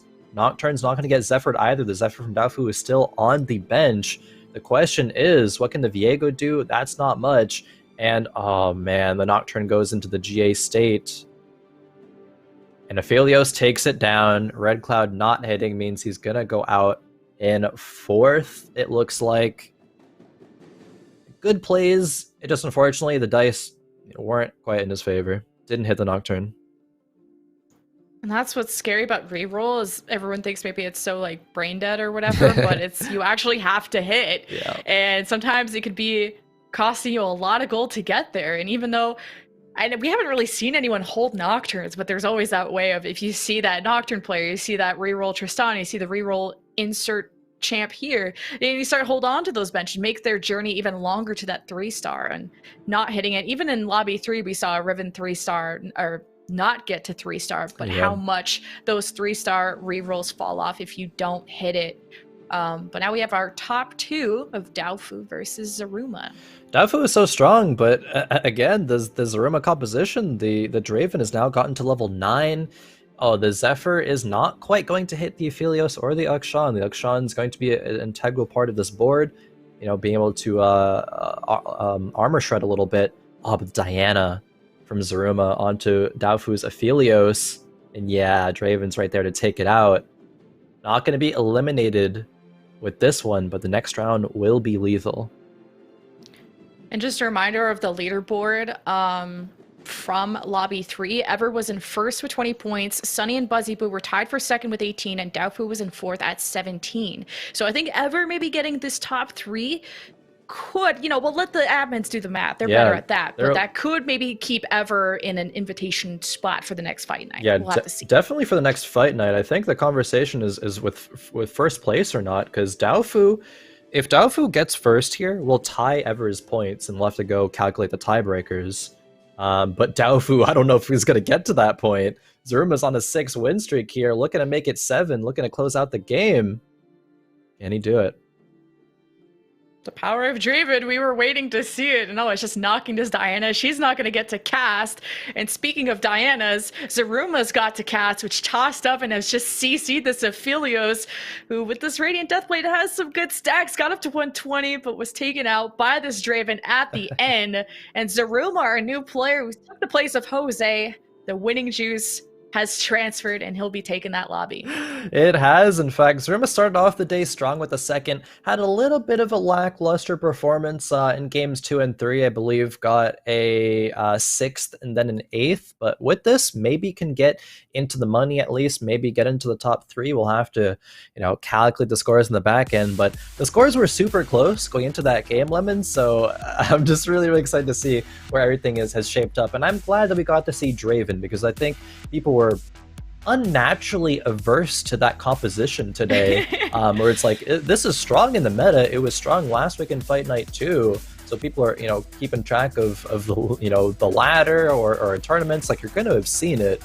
Glad we got to though, and of course it dominated. Like, it was a 60 HP with Zaruma still winning there. I feel like luck has also graced some players in this lobby. Like, thinking of Daofu, who hit that Yasuo 2-star at the very early and had this awesome upgraded board. It was win streaking like crazy. Ever, who got 3rd place, managed to hit Aphelios 2 at level 6. So just hitting the things very early, that win streak saving HP really pulled it off for people like Daofu and Ever. But let's see how those scores have turned out and who ended up scooping that 1st place. It's Ever by just 2 points. It is going to be Ever. Oh man, Daofu not getting the 1st place, does not get to tie the points. Ever going to be our victor for this week. Daofu in 2nd with 25. Zaruma in 3rd with 22. Buzzyboo not managing to get the invite back again. The 2nd places now go down to a 4th. Still in the money though. Not the worst week for Buzzy, but I'm sure we'll see them again in the future, even if it's not next week. But what a fantastic day of games, though, it has been. And, everyone had an opportunity to get at least one top 4, which is not something that we can say every week. Honestly, some players fully bottom out, but every player at least had, something that they can take home and say, I did okay in, even if it's just for one game. It just feels so bad for Buzzy, because I'm watching the way he plays and he's doing very textbook things, your Sentinel, your Skirmishers, your RFC on your Riven, like everything he was doing made sense, and to see like the results just not translate, like that 6th place in the last lobby, if it would have been anything more than that, he could have even climbed further, at least back in that invitation spot, because it's only the top 3 that get invited back. So Ever, Daofu, and Zaruma, who I guess has earned his spot back after kind of fitting in the shoes, the very large and winning shoes of Jose, who unfortunately had to miss out due to internet issues. But yeah, it's been an amazing day of TFT. It has, and as you're just gonna say it, it's not easy to fill the shoes of of Jose, being one of the best, I think, Fight Night players that we've seen. Definitely up there in conversation among one of the greats, but doing it and doing it well. Zaruma getting a 1st, getting a 2nd. Sure, there was a couple of games that, didn't have great placements, but, did get in there. It is, of course, now going to be Ever, which is victorious, and I believe is joining us. Ever, congratulations. Well, I am surprised. Thanks so much. Khroen. Khroen, yeah. Khroen. And LemonKiwi. Thank you for inviting me to this tourney. I can't believe I win. Yeah. I was so nervous. You were nervous. I mean, you played great. Kind of like, were you nervous throughout all of the games today, or were you only nervous towards the end? Kind of, how was that for you? Okay, the truth, I was nervous on the 1st and 2nd game. Okay. Because it's my first time that I play Riven, but my items just say Riven, and I did, and I can't believe I win with that count. Is that true? but we it's were also amazing. hearing that you hit Aphelios 2 at level 6 in that 4th lobby. I wish we got to see your face when that happened, but bring me through that moment of how much clarity maybe hitting Yeah. Aphelios in that last lobby helped you. When I see that Aphelios 2 at level 6, that was amazing. I say I can make it top 4 because I was a clear top 8. and and you know what? I think I have to say thanks you, LemonKiwi, because you say before the tourney start that Dawnbringer comp was so strong and never going to be contest, and I play for the reason Riven. Don't listen to me. Well, I guess I'll take some credit now that you say that. There is so much power behind Riven. And yeah, you popped off in the first lobby with that Riven 3. It was only 3rd place, but a top 4 is still solid. So I'm glad I was able to convert you. Oh yeah, we were talking about that composition with the Riven, but I'm curious, Ever, if you weren't gonna run for that Riven composition, what comps have you been leaning towards recently? Like, what have you liked to play? Maybe if you weren't gonna go for that Riven style. Okay, I like play only only play the Forgotten comp, but this meta Forgotten comp is so bad, and I say, what are you gonna play? Are you gonna play? I thinking in play rats, but it's nerf too. I say, oh Yeah. no. But I don't know. It's a miracle for me. But I'm so happy. I'm so excited. So nervous. I don't have words, but thank you so much for inviting me. For me, today is an amazing day. Mama, I'm on TV. Yeah, you are, and you're going to be returning next week as well. So, if you're available, so I want to give the floor to you for any extra shout outs, and if you stream, where can we find you on Twitch or on Twitter or places like that? Okay. I don't know how to say. Okay. I mean, it's okay. You've done a lot of thanking and shout outs already. If you want to leave it there, but it's still a wonderful performance from you, Ever, and looking forward to seeing you next week, of course, to defend your first place victory here. Okay, thanks you. Thank you very much. Game. See you soon. Bye bye. See you next week. Goodbye. Bye bye. All right, Lemon, that will wrap it up for us for this Fight Night Rising. But it's wonderful for you to step in place of Boop. I had a lot of fun. Not the first time we cast together. We've cast together before, but still nice to do it again. And in a meta where we're both talking about things even before the show, being like, oh, what are these comps looking like? We both got to see them in action and in areas of success too. That's always exciting and a real treat to do that. It's so interesting. You might have different people play the same comp, like Abominations, but it's like the itemization and the different routes that having emblems can take you, and how kind of experimental and innovative you can be with it. And along with the rerolls, surprised that we didn't see Tristana today. I think we saw it once, bottom 4, no one ever touched it again. But still rerolls in other categories, like your Riven rerolls, your Nocturne rerolls, and the Yasuo one. So yeah, it's been really cool to see how how greedy some players were of holding out on gold and not rolling, especially with low HP, and how that greed is either paid off or bit them in the butt. Yeah, you gotta risk it for the biscuit. I mean, that's the saying, right? Sometimes you get the first, you land on that Nocturne 3, but sometimes you're just one off and you don't hit it. I don't mean to don't mean to bring that one back up, but that is just what happens, unfortunately, sometimes. And what was I gonna say? I had a point. Unfortunately, I've lost it. But either way, it has been a fantastic day. That will do it for us at Fight Night Rising, brought to you by Wisdom. And until next week, have a good one, and we'll see you then.